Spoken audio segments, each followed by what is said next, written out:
The 93X Half-Ass Morning Show podcast is sponsored by Standard Heating and Air Conditioning. Get your home ready for winter. Schedule your furnace tune-up with Standard Heating and Air Conditioning and save $30. Visit standardheating.com to book and lock in your savings. The 93X Half-Ass Morning Show. 93X. Man, what a crowd, even at this early hour. Good morning and welcome to the 93X Half-Ass Morning Show. Welcome to the Tuesday broadcast. There's Josh over there. Hi. Hello, esteemed colleagues. Biggest Halloween fan that I know.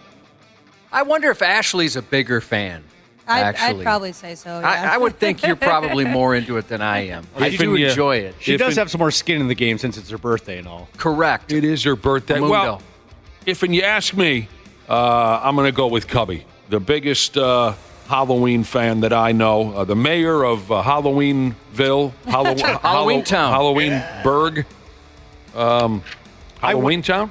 Is that a real thing, Halloween Town? From In your imagination, it Nightmare is. Before from the Nightmare Before Christmas. Yep. Never saw it. I stopped by the Spirit Halloween store they have in Eagan, kind of near where Josh lives, and I looked around. I didn't see him. I almost wanted to call the hospital to check, is he okay, or put out an all points bulletin. That would have been dramatic. I kind of figured he was going to be there. That's cute. I just assumed you would be there, Josh. Yeah, like every other big Halloween fan, I'm going to get there the week before. That's when I'm going to start planning. Well, I just thought maybe you just needed a couple more things to finish up the yard or something like that. I think I know your true fears, Josh. You don't sit side by side with a guy for near 30 years, earning a spot in the National Broadcasters Hall of Fame without getting to know that guy a little bit. True. Without getting to know that guy a little bit. I think I know your true fears. Cubby's true fears. I think I got them all here. Teenagers. They're terrifying. Yeah, that's true. If I see some teenagers, I'm walking across the street. Okay. I just thinking about you a little bit before we went on, before we went live, I wrote down 4, 5, 6 of these. Teenagers, spiders. Yep, not a fan. Public speaking. Hate it. And now, don't take this the wrong way. Oh, I'm already offended. I know how you... I'm going to chalk this up as a slight fear, just a slight fear. Intimacy. Yeah, I mean... right? Just a little bit. Not necessarily a fear, but there's some bit. Weird feelings around it. Feelings, like anxieties. Guilt and shame. Right. And fear. So Cubby's true fears, I say teenagers, spiders, public speaking, a slight fear of intimacy, and, of course, the dietary risk factors facing today's adolescents. I worry about that. There's a lot of carbs, a lot of preservatives, things. You could read about it on my blog. I don't need to go into it. Those are your greatest fears. Let's find out what it is we're scared of these days. Now, a survey cut loose on a pile of Americans. 3,000 or so Americans were asked about their greatest fears. Now, 3% of them claim to be literally fearless. Sure, tough guys.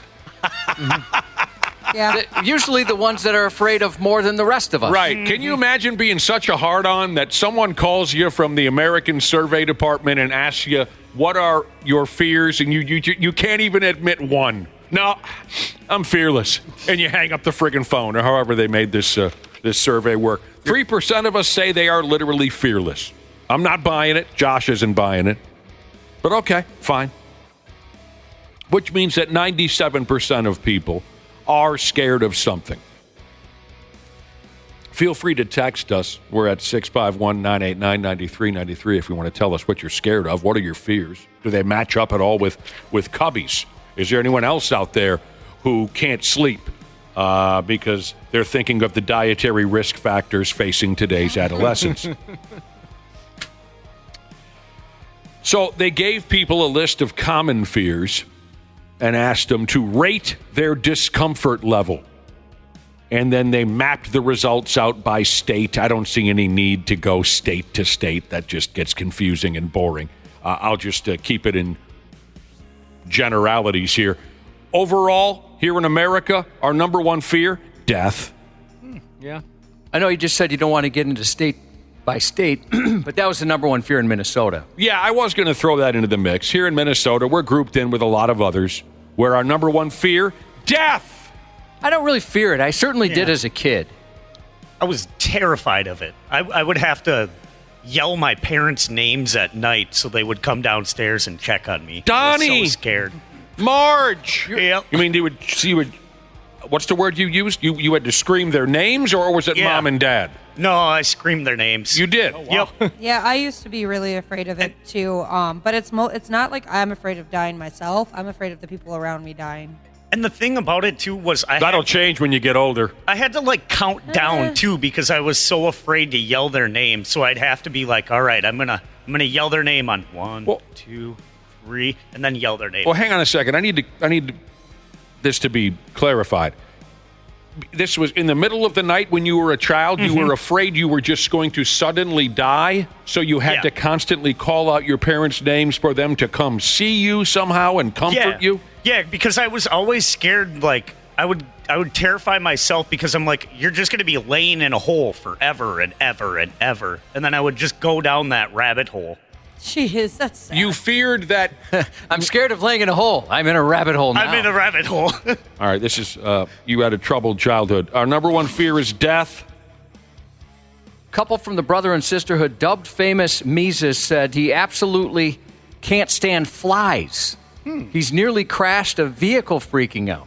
Bees he doesn't have a problem with, but flies. That's interesting. That is. I like that one. They do seem a little more evil for whatever reason. They look like they're up to no good. I can't stand June bugs. Oh yeah, you got a couple people in the listening audience who are right there with you, Waffle. Well, a group of flies, a pile of them, reminds me of the old Amityville horror movie from the late 70s. But anyway, sure, flies. I like that one. That's different. Maggots are worse.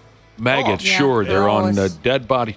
Our second biggest fear here in America, heights. I can go along with that. I don't like being way up in the air skis. Our number 3 fear is snakes. Snakes.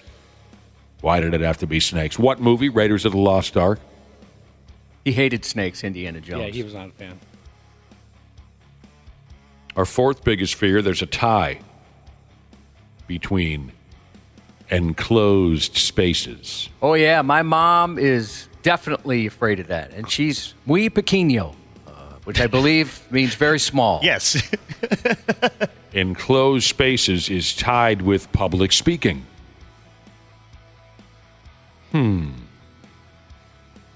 Yeah, I definitely get a little squirrely in close quarters. Next up, spiders. Okay, we're covering a couple of Josh's biggest fears here. Public speaking, now spiders. Spiders is in a tie. We're talking about the greatest fears we have here in America. Spiders is tied with failure. Next up, ghosts and spirits. Failure you can get used to. Nothing to be scared of. Yeah. You do it often enough. Spiders, you're never going to get used to that. And apparently there were a handful of states, Alaska, Rhode Island, North Dakota, Vermont, and Wyoming, that just couldn't put a finger on what they were afraid of. Everything. They didn't factor in.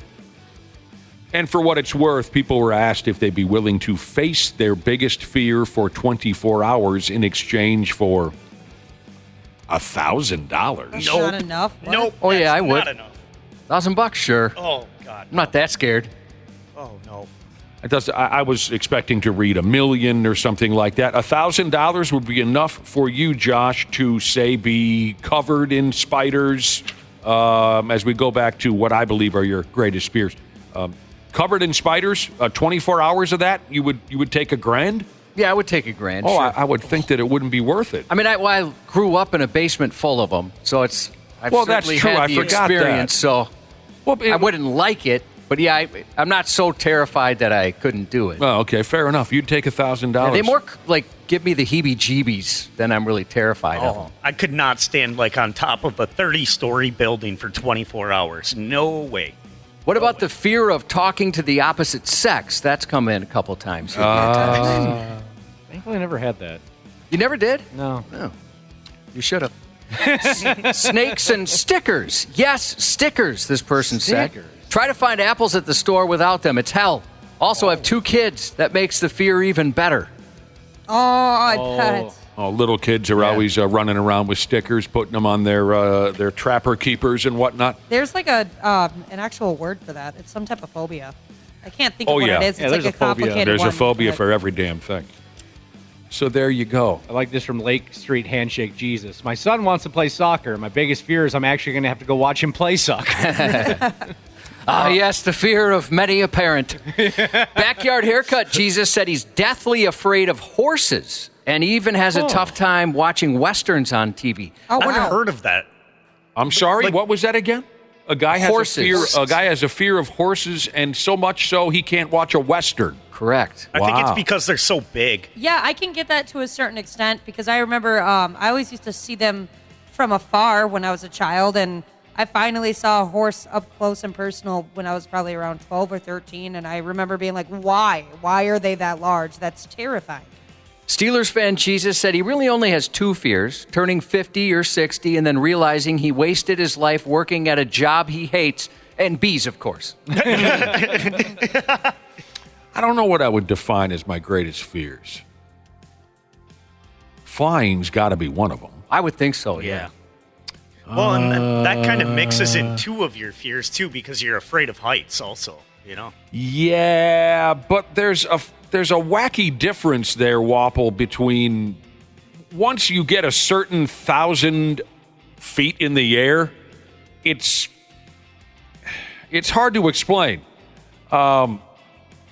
It's not as if when I'm 30,000 feet in the air in an airplane, I that's not when my fear of heights kick in. My fear of heights kick in when, like you were saying, a tall building. You know what I'm saying? Yeah, the second level of the Metrodome. Oh, that terrified me. At one point or another, it goes beyond. It's hard to explain, but at any rate, yeah, I would say flying, drowning. But then again, okay, drowning, you can put that under the category of death. It's hard to say, but there you go.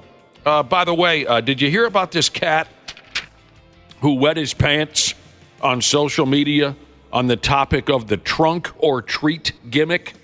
Yeah. No, everybody always argues about this every year. It seems like, that's a yearly thing. People get This kinda is the pissed. first time I've been involved in the trunk or treat argument. Yeah, people, every year somebody gets butthurt about this. All right, well, let's. I'm going to go ahead and dump this on folks anyway, because I'm new to this. I didn't know there was an argument going on back and forth over trunk or treat. I was just driving through my neighborhood last weekend, and I saw one of those gimmicks going on at a church, and that's usually the setup, a school, a park, whatever. A bunch of parents and kids get together for what they call trunk or treat. Kids go from car trunk to car trunk, snatching up candy. They put on their cute little costumes. So, the theory behind the bit is that it's done in the daylight. It's much safer than your kids walking around the neighborhood at night, trick-or-treating the old-fashioned way. Well, one guy on Reddit busted a spring over this and went on a rant against trunk or treat. Here's what he said. I know it's become an annoying cliche to complain about the world has... I'll get there. I know it's become an annoying cliche to complain about how the world has gone SAWFT soft. That being said, trunk or treat is the softest since the invention of memory foam. I always like the line softer than baby and the first time I heard it was from Jackie Gleason in Smokey and the Bandit. Okay, it's soft, he says, the trunk or treat deal. He goes on to say, so many of you suburban white picket fence, wet blanket parents are so terrified of something happening to your child when the most dangerous thing that could possibly happen in your neighborhood is a wild unicorn farting rainbow glitter on them. I never heard that. Yeah, me neither. Wow. I want to move to that neighborhood. Yeah, I'm going to keep an eye out for that. Okay, first off, since I'm new to this setup, I never thought that how do you say it? Trunk or treat. I did not know that trunk or treat was possibly thought of as a full-on replacement for trick or treating. I always thought it was just another event for the kids to where they would trunk or treat a week before Halloween in a parking lot at a church and then also participate in trick or treating. This guy is assuming that trunk or treating is a full-on replacement, that these kids who trunk or treat are not going trick or treating on Halloween night. Yeah, he's not right about that. He's not right. And it kind of depends on the age. A lot of times those trunk or treat things, my understanding, is for littler kids. Little Yep. kids. And so it's all in one area. It's easier on the parents. They get it over with, and that's that. Right. Tiny-ass little kids. Yeah, it's not because they're afraid they're going to get farted on by something more dangerous than a unicorn. Right. Tiny little kids that shouldn't be walking the street at night anyway, no matter what the date is. Okay, well, this guy's assuming it's a full-on one or the other. Well, people like to get mad about stuff. Oh, there's no question about that. The most dangerous thing that could possibly happen in your neighborhood is a wild unicorn farting rainbow glitter on your children. He finishes off his little pant wetting by saying this: no one is going to take your child. No one is going to put razor blades or drugs in your child's candy. For the love of God, let them off the leash for one night a year and let them have memorable childhood experiences. It's not even just depressing that your kids will never experience trick-or-treating. It's depressing to all of us who are waiting for your kids to show up so that we can even slightly live vicariously through them for a few hours and revisit our nostalgia for a time when life was so simple and carefree. Sounds like this guy kind of wants to go trick-or-treating. Yeah, it does. I was just going to say, he should go trick-or-treating. Have a kid and go trick-or-treating, man. That's what it sounds like he wants. Exactly. I don't know. I don't think any kid's going to grow up and go, I really missed out. Like, hell no, I just got to walk around a parking lot and get candy from strangers out of their trunk. Oh, actually, that sounds kind of bad. Yeah. Get more candy, and usually. That was what I was thinking of. It'd be easier to take a kid trunk or treating than it would be when they walk up to your house. Because if your kid was taken, they know what house they were taken at. Well, there's so many. What? I think he's talking about kidnapping. Yeah. There's so many If other there's parents at trunk or treat, though. There's no way you're No. targeting a trunk or treat event. Well, it said that they're scared that their kid's going to get taken. That's Right? this guy's opinion. Yeah. So that's what I'm saying. Like, it'd be easier to find the person, even like if they were putting drugs or razor blades in the candy. You know what house that was. You do? Well, how do you know what house that was? I don't think you'd know that. No, you wouldn't know what house that was. Like if you get a Butterfinger, are you going to remember that house? If it no, was a because king size. you got 11 different. Yeah, if it was king size, sure. Yeah. You've got 11 Butterfingers in your friggin' sack. You found the loophole.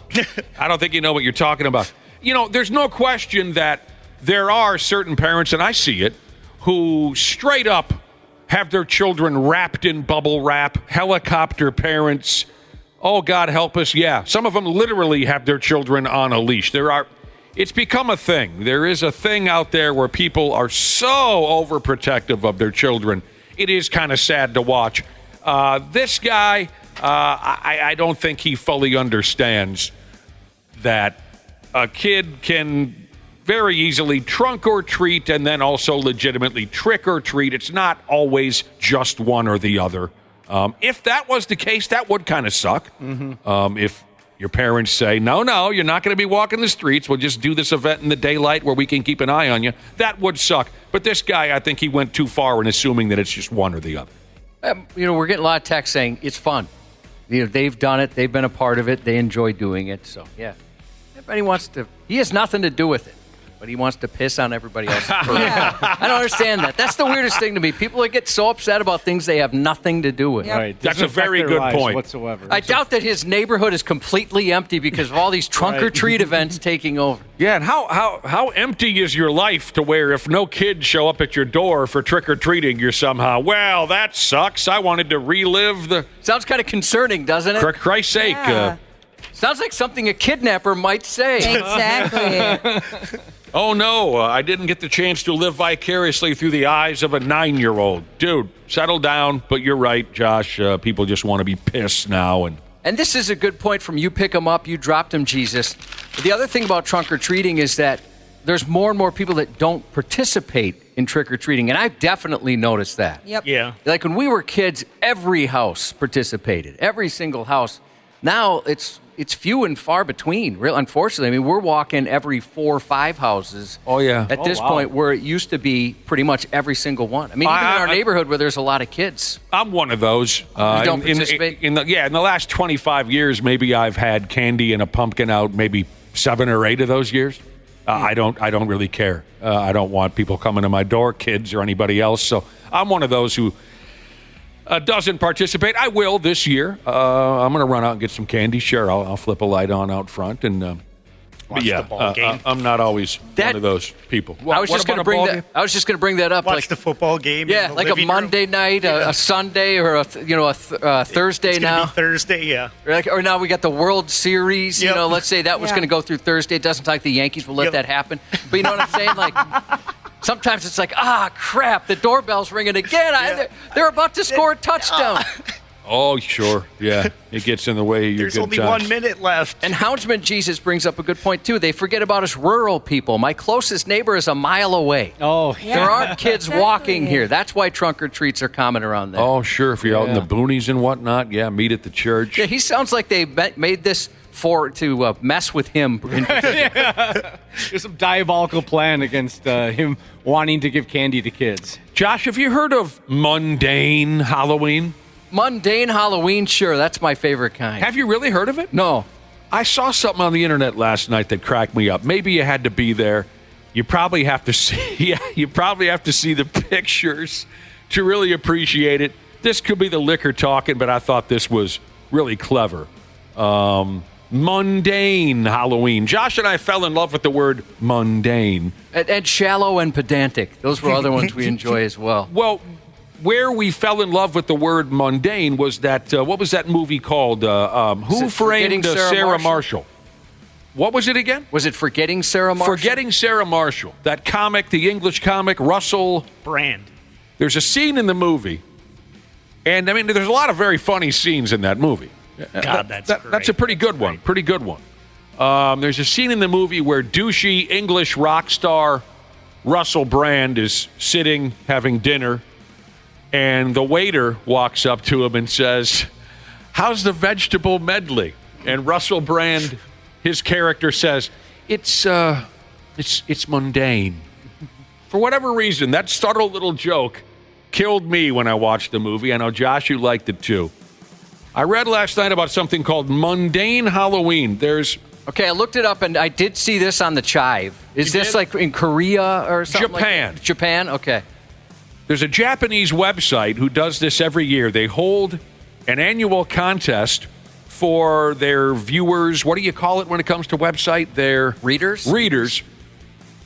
Or masturbators, depending on the site. Sure. Pornhub, something like that. This Japanese website has its readers compete every year to dress up as something super ordinary, as opposed to going all out and being this standout, unbelievable Halloween costume. The contest is to dress up as something super ordinary and mundane.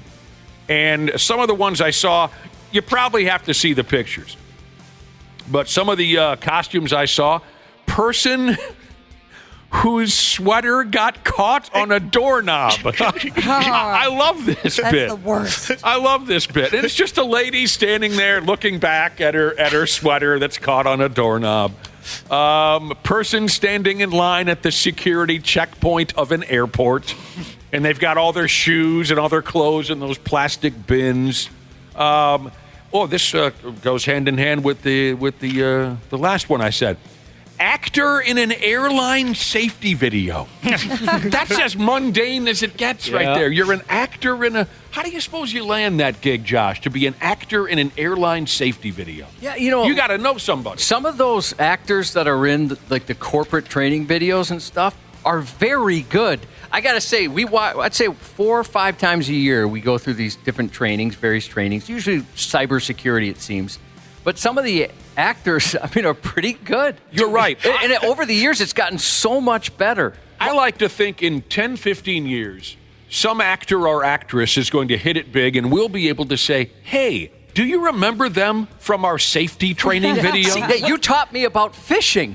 Right. Email Or phishing. email. But exactly, some of them in these training videos, you can tell they're budding stars that just need to catch a break. It was funny. So the guy who's usually the boss and the bad dude in all of our training videos, he was on a show called Even Stevens. His name's Tom Virtue. Yep. And I would watch it all the time, and now I see him in the safety videos. So That guy's the best. The creepy boss? Yeah. Oh, he's the best of them all. Yeah, he's actually an actor. It's hilarious. Good for him. And in some of those, you feel kind of bad, like appreciating his acting chops when he's a terrible individual in these videos. Some of the other contestants in this year's most mundane Halloween costume contest over there in Japan. Man who keeps getting mistaken for a store employee. I get a kick out of that one, too. Have you ever had that problem? You wore a red shirt to Target and someone Yeah. asked you I've done that for sure. where the adult diapers are or something. Wedding photographer. That's a mundane costume. And it seems to me, a mundane job. We know a wedding photographer. Very nice guy. Josh Kehoe. Yep. Best in the business. He's Kehoe. awesome. But boy, I bet he gets tired of cheesy brides and grooms and all that crap. Was there one more? I'll tell you, I was at a wedding, the night of the booze cruise.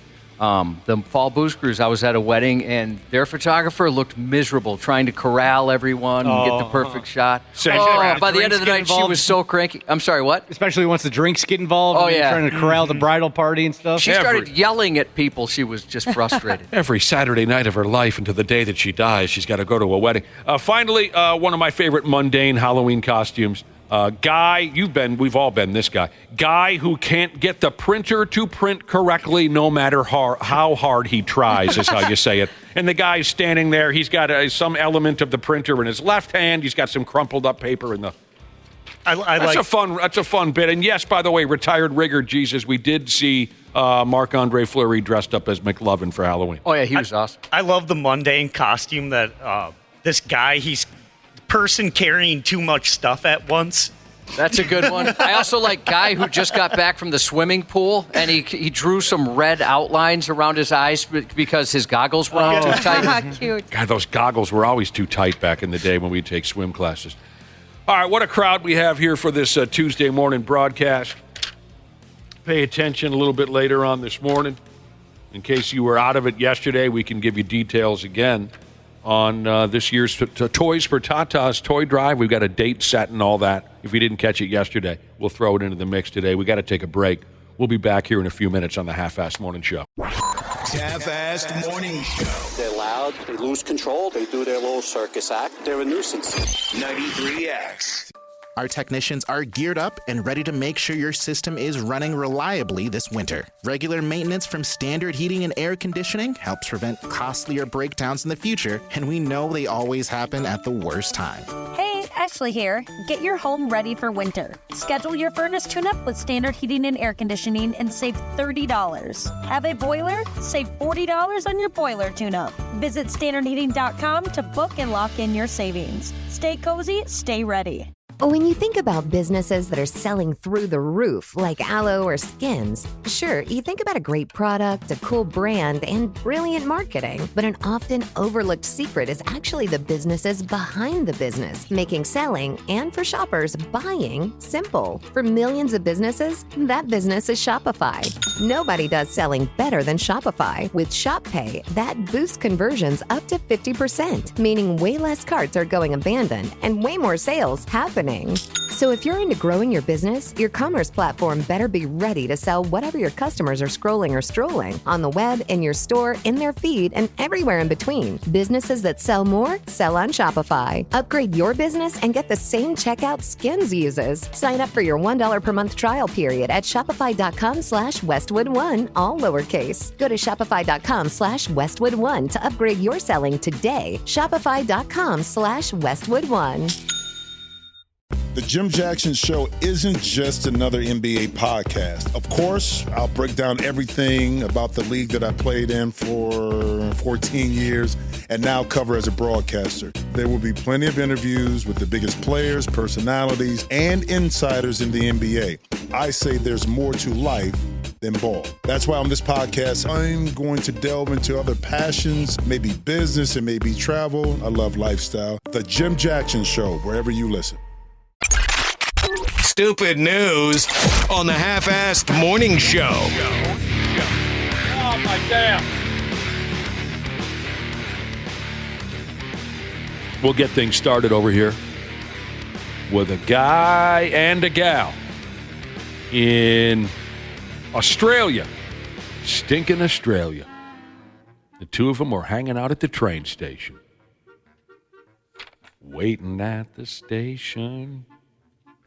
Tears filling up my eyes. What song, what band? 651-989-9393.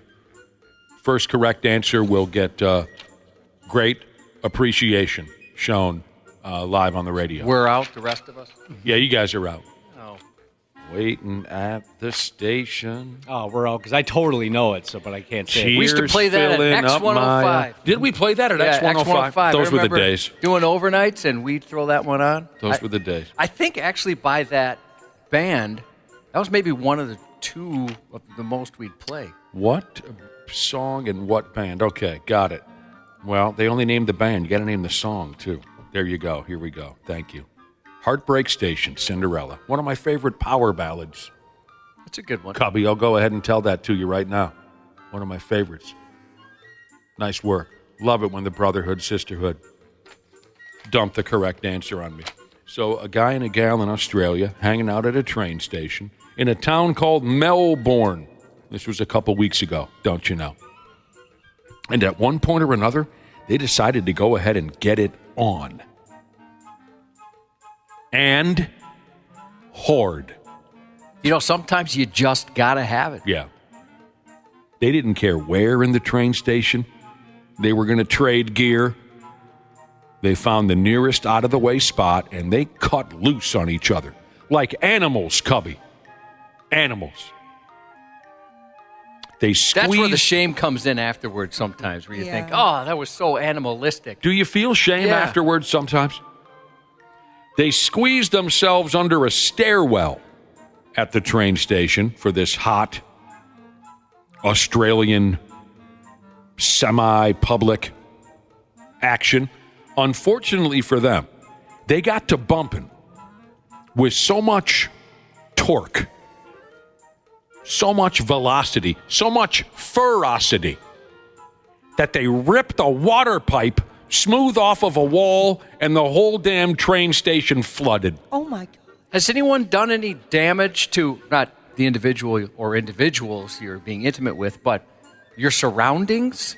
Broke a bed once and also broke smooth through a kitchen table.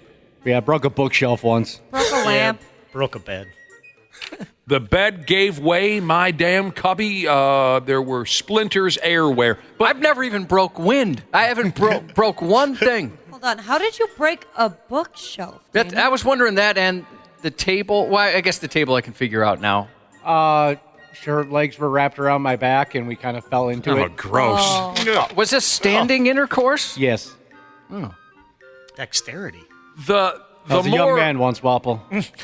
The more dangerous, the more violent crash, Josh, was that 1958 dinner table when that sumbitch gave way. That was where I thought there may be no survivors. But now, was the lady bent over this table, on top of this table? On her back skis. On her back, okay. The other one were you was standing? Yeah. All right. And the other gal was sort of, her weight was up towards the first girl's head. Ah, yeah, that's why there's two girls up there. And the whole thing came down Z's. And the first thing I thought was, my booby.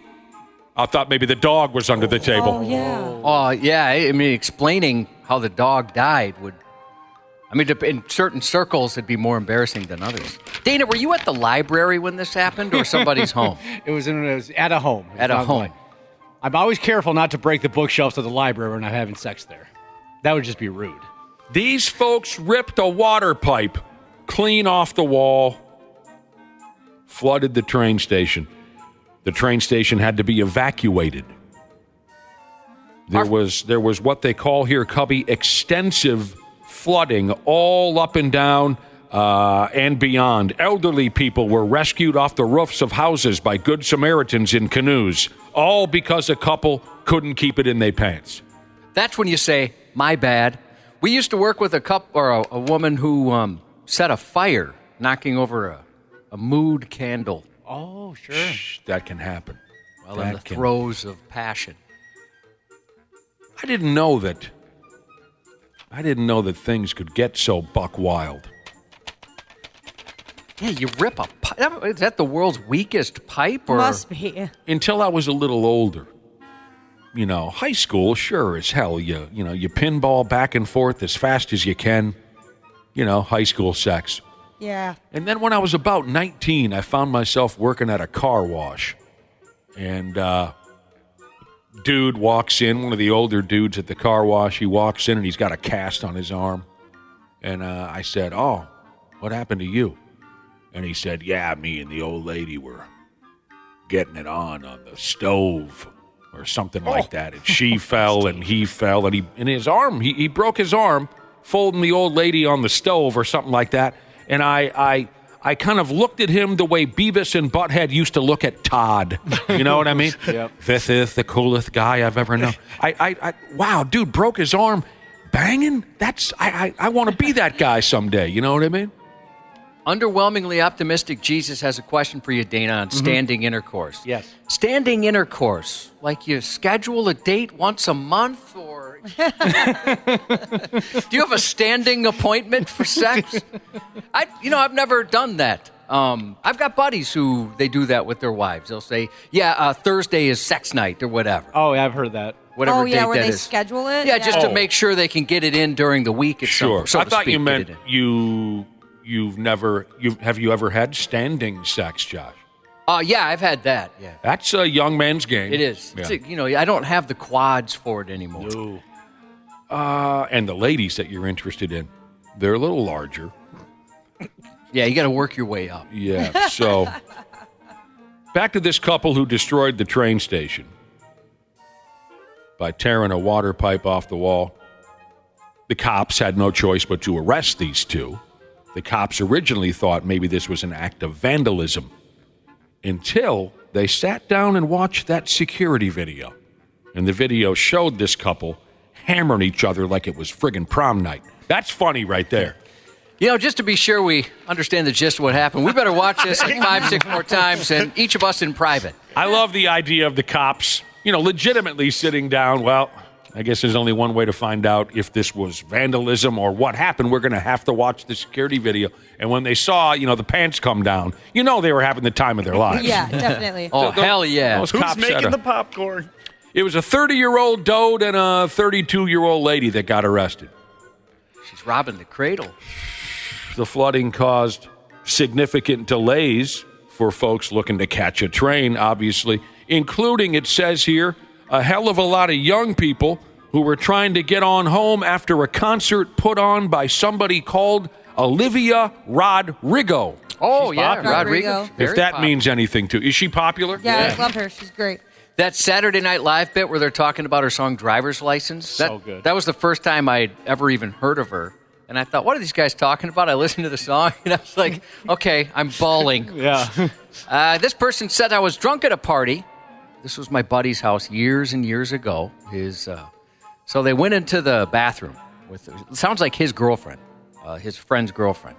They broke the sink off the wall, ripped the shower curtain down, cracked the toilet lid, and broke a little plastic piece which holds the toilet. He was pissed, and we about got into a fight after that. Yeah, I can imagine. Wow. There's a lot of things there that could upset another person. Here's a lady in our listening audience who wants to go ahead and tell us that she and her husband have broken sex toys.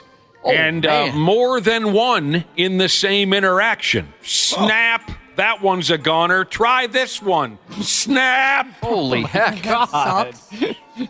Oh, geez, Jesus had stand-up sex. He said sometimes they have sex to Jerry Seinfeld, or if they're feeling a little more PG, Nate Bargatze. So stupid, but so funny. I know. It's good. Hey, honey, you want to have some stand-up sex? And you just put on the latest Bill Burr. This will make for one hell of a story once these little kids grow up some. What I have here for you, by damn, is a story of a group of 6- and 7-year-old kids in effing England.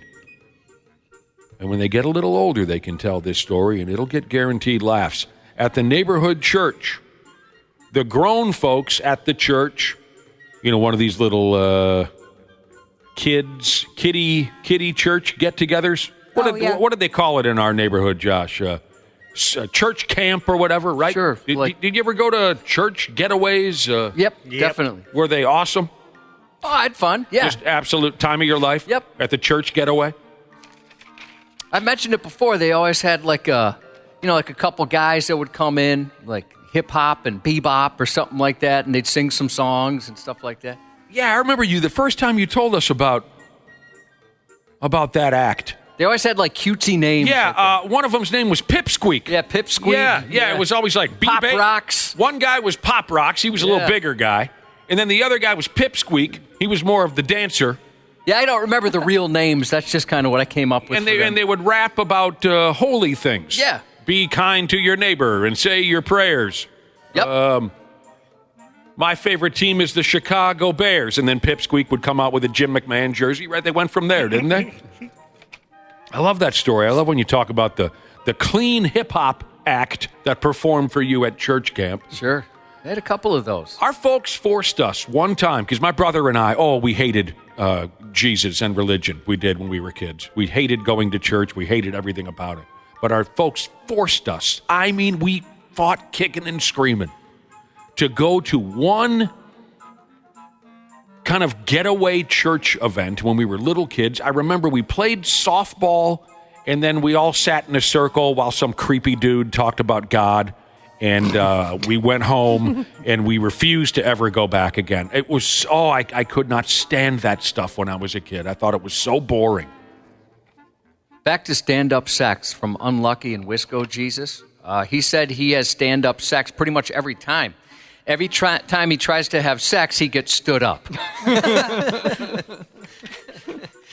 All right, so let me tell you about these 6-, 7-year-old kids in England. They're at their cute little church camp event at the church. One of the grown folks accidentally showed these stupid little kids hardcore porn on a big screen television when they were all supposed to be doing a cute little sing-along. So the lyrics to the sing-along song were supposed to pop up on the television screen, but instead it was porno. Yikes. How hardcore are we talking? It was fecal. Jeez. The porn came from a laptop computer belonging to a church staff member. Someone hit the wrong button. Yeah, I'm sure just the last thing they were watching popped up. Mm-hmm. I regret very much to inform you that this story's author described the children's reaction as, quote, gobsmacked. Parents of these 6- and 7-year-old little characters have been real uppity about this. They're not happy. Now, I don't know much about little kids, but I would imagine the good news is that a lot of kids that age don't even understand what they were looking at. I would think Hopefully. so. Mm-hmm. And also, just Hopefully from not. my limited knowledge of children, I mean, kids can move on pretty quickly. Just make tomorrow an Elmo ice cream party or something, right? And they'll forget all about seeing pornos and dildos and stuff. Do something special for them tomorrow. Bring Elmo in, give him some pizza and some ice cream. They won't be talking about the porno movie anymore. The parents... Unless that was the theme of the porno movie, right?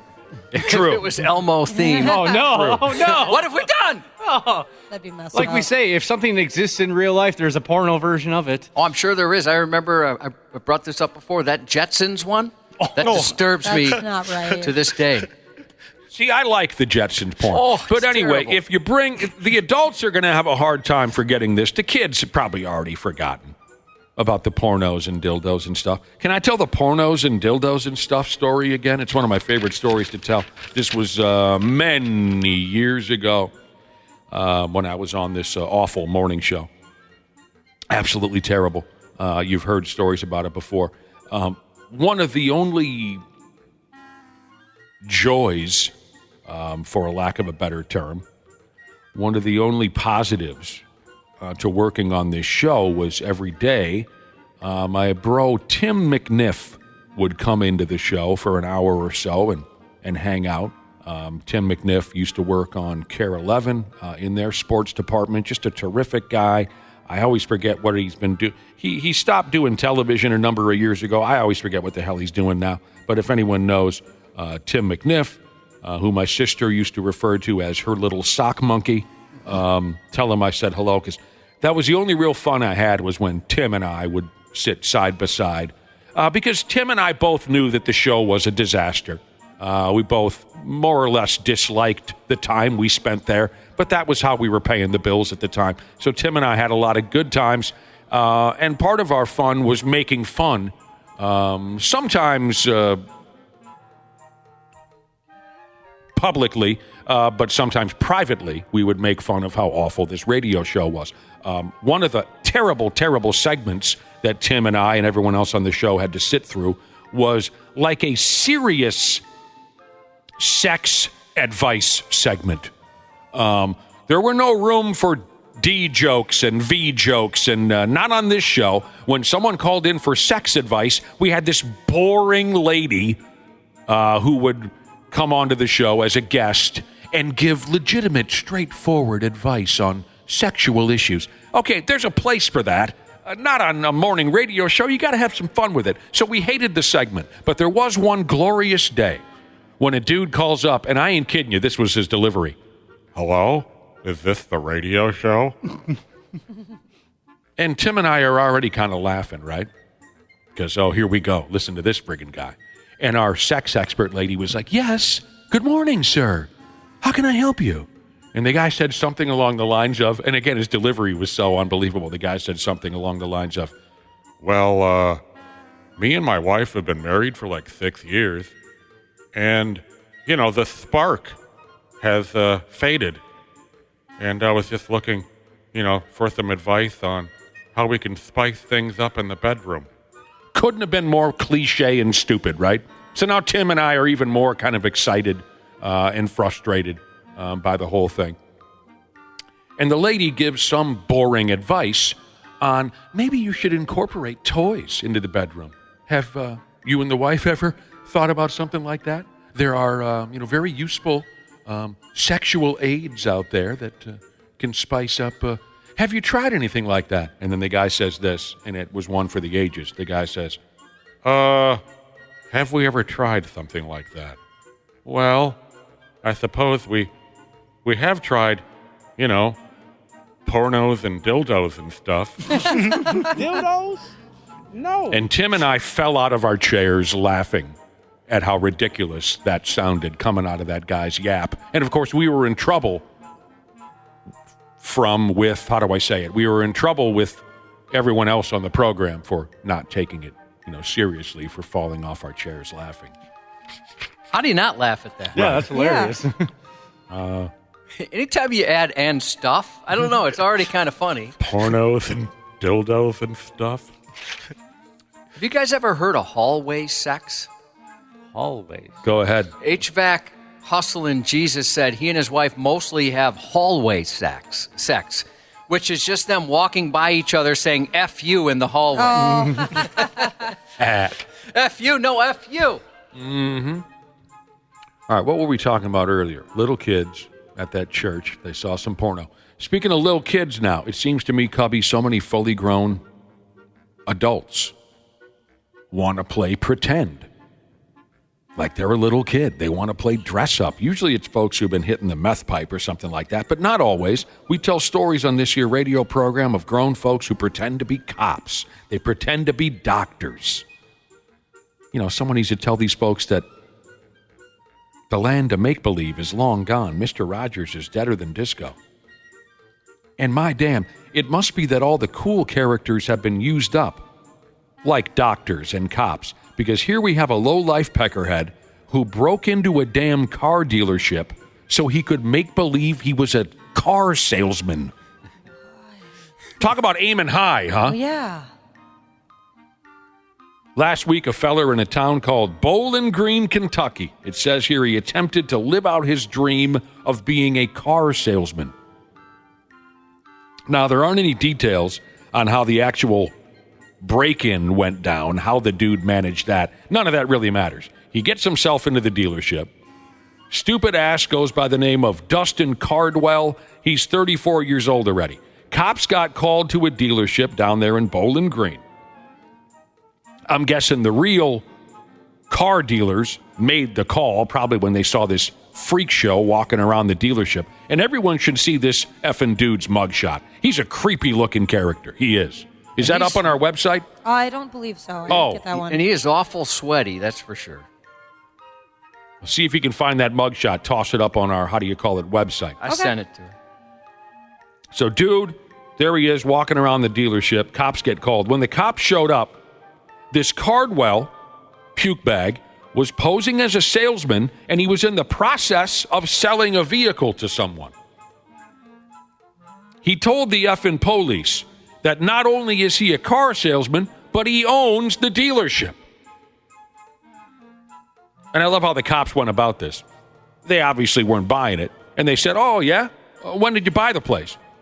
Dinkus says, about an hour ago, the paperwork is still making its way through the system. An hour ago. Yeah, I'm the new owner. Oh, okay. Yeah, sure. Have a good night. So the Mr. Make-Believe guy here, he's been charged with this crime and that crime. And he was busy during his one day as a pretend car salesman. He stole some car keys. He stole some titles and other paperworks he did. He also went ahead and drove a GMC Sierra off the lot over to a neighborhood gas station where he rear-ended another vehicle, and then he came back. Now, I'm not saying that selling cars is easy. To me, buying a car is one of the most confusing processes anyone can go through. I've bought a few cars in my day, and I have no idea what was happening. I was totally at the mercy of the salesman. They could have bent me over and just pumped me for every last dime I made. I have no idea what's happening at any time when I'm buying a car. I just wait for whatever I have to sign. I'll sign it. I don't understand a word you people are saying. But this Cardwell, he probably could legitimately become a car salesman, but he's too insane for all that. You know what I mean? I went to high school with a couple of absolute donkeys, and they became legit car salesmen. No, I'm not going to pretend I know everything about it, but I think the gist is you welcome someone in, you run over the features of the different vehicles. When it comes to the person saying, well, it's a little expensive, what if I gave you this? You go back, you pretend to talk to your manager, come back and say, boy, I don't know, the manager's in a bad mood today, nothing I can do, but I'll throw in some floor mats. And that's that. Is that all it is? Well, I don't know, like I said, I don't know all the intricacies, but as far as I know, that's what I see, right? Yeah. Go back in, maybe they fart in your water bottle, give it back to you. Here, have a sip, that type of thing. Fart water. But this friggin' guy, if he could just put down the pipe long enough, he probably wouldn't have to pretend to sell cars for a living. He probably could get the gig. But that's a stressful job. Selling cars? Yeah. I know some people that are in the business, and they work constantly. They're always out there working. Yeah, I wouldn't want... The Jerky Boys car salesman bit is still one of my favorites. You guys remember that one? No. What do you need me to sell, babe? Bring in a tank, I'll sell the effing thing. One of my favorites. Look it up on YouTube, Jerky Boys, 1990, I think. I had problems at my last job. I pushed this guy's head into the hood. You buy this car, I'll break your effing head. Look it up. I'm good. Still fun after all these. You're not going to look up the... I've heard it. You've heard it. Okay. I almost took that personally there for a second. Why wouldn't you make that effort for your best friend to look up the... I'm very familiar with the Jerky Boys, their entire catalog. Yeah? We worshiped the Jerky Boys back in the Did you have a favorite? Was it Saul Rosenberg? Oh, it was absolutely Saul Rosenberg. I love Saul Rosenberg. He was so... he's a Renaissance man. He was versatile. He could do anything. I liked how pathetic he sounded sometimes. Oh, sometimes, yeah. You just felt so bad for him, but he could be so biting in other calls, couldn't he? Yes, he was. He was. And the bags over their heads and everything. Man, the whole gist. I loved those guys. What time is it? My computer stopped working. 6:47. Oh, I got some time. I'll tell you, problems keep coming up with food on those effing stupid, dangerous plane rides. They keep having problems with the food. There's bugs in the food. The food made this person puke. That person got diarrheas from the food. The food's too hot. Here's a gal, by God. She upped and sued an airplane company by the name of JetBlue because she bit into an ice cream sandwich on a plane ride and the teeth fell out. Oh, I've never heard of something being served too cold that leads to a lawsuit. Is that new to anybody else? That's new to me. Yeah. I don't think I've heard one either, Josh. The gal said she bit clean into a, quote, dangerously cold ice cream sandwich, and the frozen sandwich busted her front tooth off for her. Carla Quinones is the gal's name. She said that crew members failed to warn her that the ice cream was frozen solid. She says she had to go ahead with emergency dental surgery because of the sandwich. As soon as she got off the airplane, she said she had to rush and have emergency dental surgery.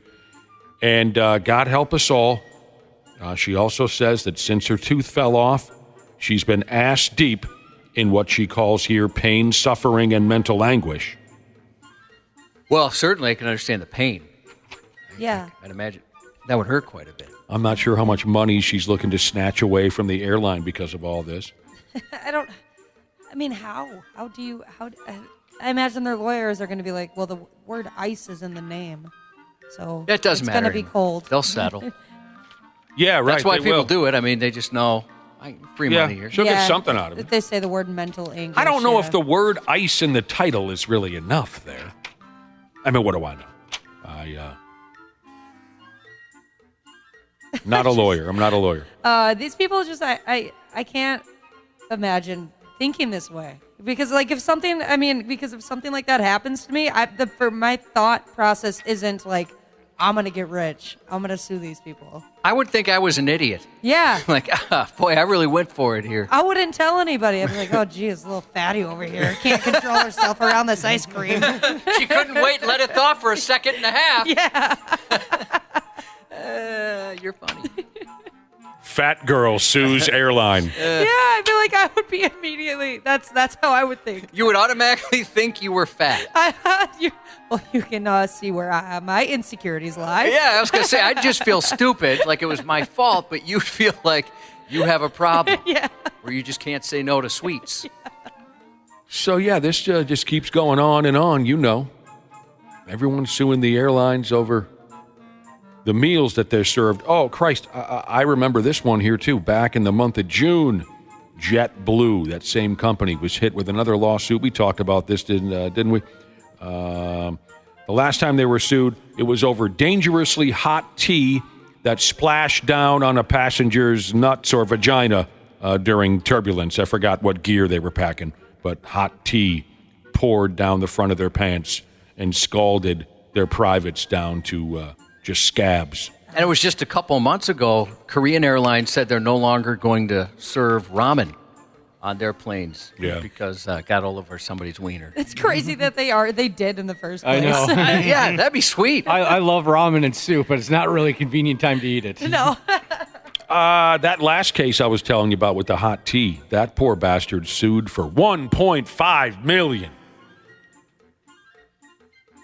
To me, that's worse than losing a tooth in an ice cream sandwich. I can't imagine dealing with that kind of pain, especially in that area. A burn? Yeah. Yeah, man. I mean, whatever. So I lost a friggin' chiclet. Yeah, it hurt like hell, but I'll take that any day of the week over my sad-ass old privates being scalded by soup or tea. I don't think I've ever had tea outside of if I had some laryngitis or throat pain. Yeah, I don't get the tea thing. I don't. Anybody here a tea drinker? I love tea. Yeah, Yes. once in a while. Like how often? When you're sick? No, maybe Just- like two cups a week. Really? I'm about the same. You make yourself a little cup of tea. Yeah, some chamomile. Just for some no nice good green reason. tea. It helps you sleep. Some teas. Anything? Well, you know, I've had laxative tea. That stuff will work. Yep. That'll clean you out. Yeah. The only kind of tea I'm interested in is Mr. T. I love Mr. T. Everybody Iced loves tea. Mr. You know, T. he's got his moments. Sports on the 93X Half-Assed Morning Show. It's my turn now. My turn.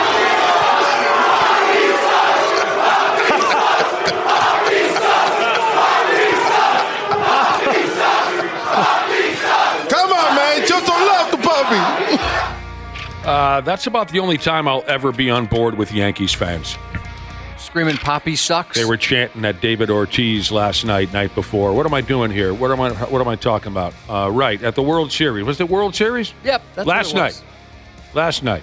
So David Poppy, former Red Sox, shows up at Yankee Stadium, and all the Yankees are chanting Poppy sucks. I agree. I cannot stand to see that guy on television. Let me just. I got to get this. I know I've said this before. Not everything is funny, David Ortiz. Okay, not everything. Everything he says, he laughs at, and it drives me absolutely bananas. Cannot stand the guy. And he refers to himself in the third person at times too, as you just heard in that clip. I'm telling you, no one is that happy all the time. There's something shady going on. I believed that for decades. Maybe he's just pretending on TV, and the rest of his life he's completely miserable. As soon as the lights go off, the cameras get put away. I cannot stand the constant laughter from that guy. I don't know what it is. I hate him. Maybe it's nerves. This World Series is about over, too, isn't it? Seems that way. Dodgers beat the Yankees last night. I mean, the Yankees they're just doing nothing at the plate. Nothing. I didn't see the first two games. Last night was the first game I've had a chance to watch. And this is a lot of fun. It really is. I mean, not that I'm some big Dodgers guy, but it's a lot of fun to watch the Yankees fail. Dodgers lead 3-0 in the best-of-7 series. Randy Shaver coming by here in about a half hour. We'll talk about it. Here's something to get dialed into. The Pigs and Penguins tonight in Pittsburgh. You know, Marc-Andre Fleury used to play there. Won a couple 3 cups. It might be an emotional final visit to Pittsburgh. Going to be a great game tonight in downtown Minneapolis. Timberwolves, Mavericks. And I want to say congratulations to a listener by the name of Alec, who sent video to the Half-Assed Morning Show. Video of Alec throwing his second career 300 game in bowling. That's awesome. So awesome. And he sent us video of the final toss that sealed that 300. Alec, you know I'm a big bowling fan. I have all the respect in the world for bowlers. It's one of the most beautiful sports in the world, and I am so jealous. That is what I wish I would have done with my life. Become a bowler, or maybe a professional pool player, pocket billiards. So I think that is just wonderful. Congratulations. Go do it again, and when you do, send us an email on that occasion as well. Randy Shaver stopping by in a half hour. Before that, Josh and his news report coming up next. Half-Assed Morning Show. They're loud, they lose control, they do their little circus act. They're a nuisance. 93X. Our technicians are geared up and ready to make sure your system is running reliably this winter. Regular maintenance from Standard Heating and Air Conditioning helps prevent costlier breakdowns in the future, and we know they always happen at the worst time.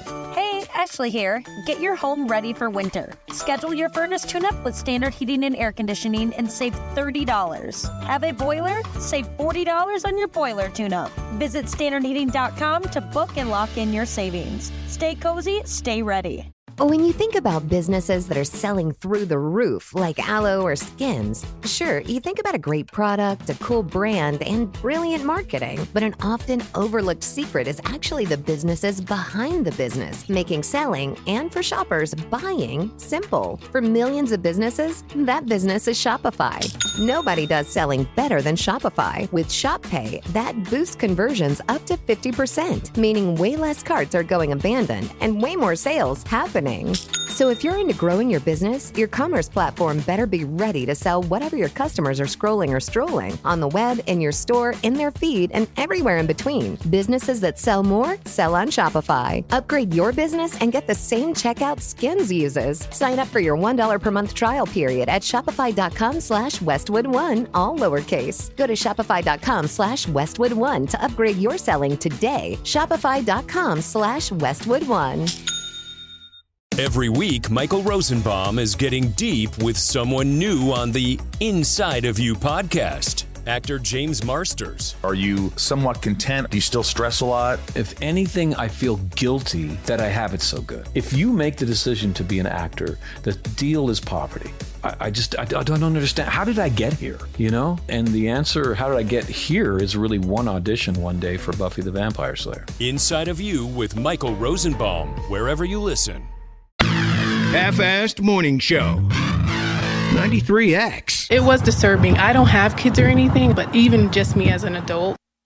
Parking disputes aren't unusual, but one Colorado Springs business owner's reaction is drawing plenty of attention and sparking some controversy because it has to do with wieners.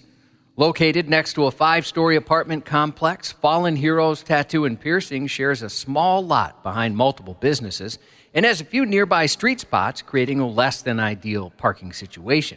While the spots next to Fallen Heroes are technically part of the apartment complex and require a permit, there's no signs on their side indicating this. Over the past 4 months, the tattoo shop owner claims 30 to 40 of its customers have had their vehicles towed due to the permit-only parking. He believes the apartment complex could do more to prevent this confusion. So in response, he had a giant penis mural painted on his roof for the high-rise to see, posting that process on social media. New apartment complex just opened up next door to the shop, and they've been towing all of our customers' vehicles as well as other customers from nearby businesses. We tried to play fair, but now we'll fight back with a dick mural. This is how grown folks are handling their business these days? I love this guy. I don't know. With a dick mural. Yeah. You really emphasized the dick there. He did. Some residents of it's all in the shaving. Some residents of the apartment complex were unaware of the mural's purpose. 40-year-old resident said it was disturbing. The cartoon-style mural includes various personalized images of male genitalia. There's one riding a hot air balloon. There's another on a bike, and there's some penises in cars. I don't know. I'd be embarrassed if that's the way I handled myself. Yeah, I hear what you're saying, but I do appreciate the comedy. Yeah. And this is a guy that I live next to Penis Park, where some teenagers drew way more penises than I've ever seen in one event ever. Right, teenagers. In an unexpected early Halloween horror show at the Cincinnati Zoo and Botanical Garden. Someone get their jaw pulled off or something? A 35-year-old employee unwittingly found himself on the menu, well, part of his thumb at least, after a close encounter with a hungry ape. During his usual morning routine in the Jungle Trails habitat last Friday, the zookeeper was handing out breakfast and medications when the primate decided to make things interesting, chomping down through a mesh barrier and leaving the worker with what officials call a partial amputation. I don't think we can place any fault on the keeper or the zoo. I'm sure they were taking all precautions, and it was just a freak event, but bonobos are actually really quite peaceful animals normally. The particular thumb sampling resident is a bonobo, a species closely related to chimpanzees, though typically smaller and leaner. I bet you got to get some shots, Cubby, when you get your thumb bit off by an ape. I would think so. Oh, boy. Native to the Republic of Congo, they're known for their highly social behavior and apparently their unpredictable taste in finger foods. Zoo representatives are investigating what exactly motivated the bite as they now face the daunting challenge of determining just what was so appealing about their zookeeper's thumb. Meanwhile, there was a couple at the Cincinnati Zoo getting in the spotlight. these apes, I should say, last month as an 18-year-old gave birth and 2 new bonobos, or whatever they're called, recently arrived from Memphis. Zoo staff will be extremely cautious with hands-on feeding to keep thumbs on. Oh, I bet that hurt. Yep. A furious 41-year-old Aussie husband is behind bars after a wild shovel-swinging showdown, complete with cheating, family scandal, and a shocking twist. David McCullough pleaded guilty last week to the savage scuffle after stumbling upon the shocking scenario. He caught his wife having sex with another man in the back of a car, while that'll do it 9 times out of 10, wouldn't you say? While another woman sat in the front seat. The suspicious Tasmanian tracked down his wife after she stopped answering her phone several times. He found his wife of 6 years, with whom he shares 4 kids, in the back of the car with another man in the parking lot. That other man turned out to be his own brother. And if that wasn't enough, the other woman in the front seat was his mom. She sat there unfazed in the driver's seat when the pair were spotted. Enraged, he launched into an all-out melee, first taking on his brother, bare-fisted. He grabbed a shovel then from his car to up the ante. The mad scuffle escalated with McCullough swinging the shovel so ferociously it split in half, all while he shouted threats of taking them all out, quote-unquote. Attempting to play peacemaker, McCullough's mom tried to intervene, only to be accidentally shoved straight into a nearby Tasmanian trash can. During sentencing, the judge admitted the family betrayal was understandably upsetting, but still reprimanded McCullough for his violent outburst, handing him a 3-year sentence for the shovel showdown heard around Tasmania. I tell you what, you catch your wife messing around with your own damn brother in a car, that would set most folks off. What in God's name was someone's mother doing there? His mom. His mother. Yeah, he and his brother's mother. She was driving. She drove him around and just sat in the driver's seat in the parking lot while the two of them got it on in the back. That is really, really bizarre. That's a strange family. That's A Georgia police department's got a message for couples looking to, quote, reconcile. Get a room, they said, and please stop humping in the grass between our businesses. Apparently, officers had to respond to a call about some people getting a little too cozy between a McDonald's and a gas station there. Just when you think you've seen it all, some folks managed to surprise us, the department joked in a Facebook post. So here's a bit of advice for anyone visiting our lovely city. If you decide to show up with your partner for a little relationship reconnecting, maybe don't do it in the grass. They added, get a room, go home. Just don't make it a public event right here on the street. And if you're really set on this, don't do it in our town. Police said the amorous pair who prompted the warning are now both facing public indecency charges. So it's just one couple. This hasn't been a repeat problem. It's been a repeat problem. What do you think is so special about this spot that couples keep folding each other in half between the McDonald's and the? It's off the side. It's off like a popular off ramp, right, where a lot of people, I guess, are stopping to fill up on a trip or wherever. So okay. nice soft grass in that area, maybe. Yeah. A basement nightclub in the Boston area had everything. The typical hotspot would. Bouncers, cover charges, bottle service, hookah pipes, a DJ keeping the crowd entertained, and promoters advertising on social media. But the venue was unlicensed, and even more surprising, cops had no idea the illegal club existed, except, of course, for the 2 cops who were running it. Those cops were very aware. For months, a 54-year-old Boston Police Department officer and a 56-year-old Boston Public Health Commission campus police officer operated a fully functioning club, with guests paying over $100 for bottles of liquor. The beginning of the end came after an altercation outside the club. One individual returned and fired shots through the front door, injuring a bouncer who was rushed to Boston Medical Center. The Boston PD officer was among the last to leave the building, claiming he was just there for his brother-in-law's party and had no idea it was an illegal club, didn't even know what was going on. However, video surveillance showed him looking out the front door, stepping over blood and broken glass just before police arrived. In later interviews, both officers reportedly misled detectives about their involvement. Each of them has been suspended until that investigation wraps up. Why not just open a legitimate bar? Maybe it's difficult. And, well, I think the main reason was they opened it during COVID with the shutdowns. And so they just kept it going after that. All right. The day began perfectly for a 37-year-old woman in Kansas. She was capturing precious memories with friends and family at the Air Capital Drop Zone over the weekend. You're the kind of guy that likes to capture memories as well, aren't you, Josh? Well, I like to make them, for sure. Make them, capture them, however, sure. Surrounded by the buzz and excitement of people boarding and disembarking planes, she eagerly took photos, immersing herself in the lively scene. Amid the bustling activity, she carefully positioned herself for the perfect shot, unaware of the spinning propeller just behind her. In a tragic turn of events, she stepped backward into the path of the active propeller. She was taking photos of people coming on and off the plane. She was transported by EMS, and she succumbed to those injuries. You got to be kidding me. Oh, my God. Yeah, you don't survive that one very often. If I learned anything from Indiana Jones, you do not. The FAA and National Transportation Safety Board are investigating. Oh, that poor woman. And everybody that was there. I was going to say, to witness something like that, that'll stick with you for a day or two. I would think, yeah, at least. Messy. A 70-year-old North Carolina man who stumbled upon $20 laying on the ground in a parking lot decided to try his luck. And what a decision that was. He took his lucky find to a speedway and bought an extreme cash scratch-off ticket. At first, he was bummed because they didn't have the ticket he was looking for, but he bought another.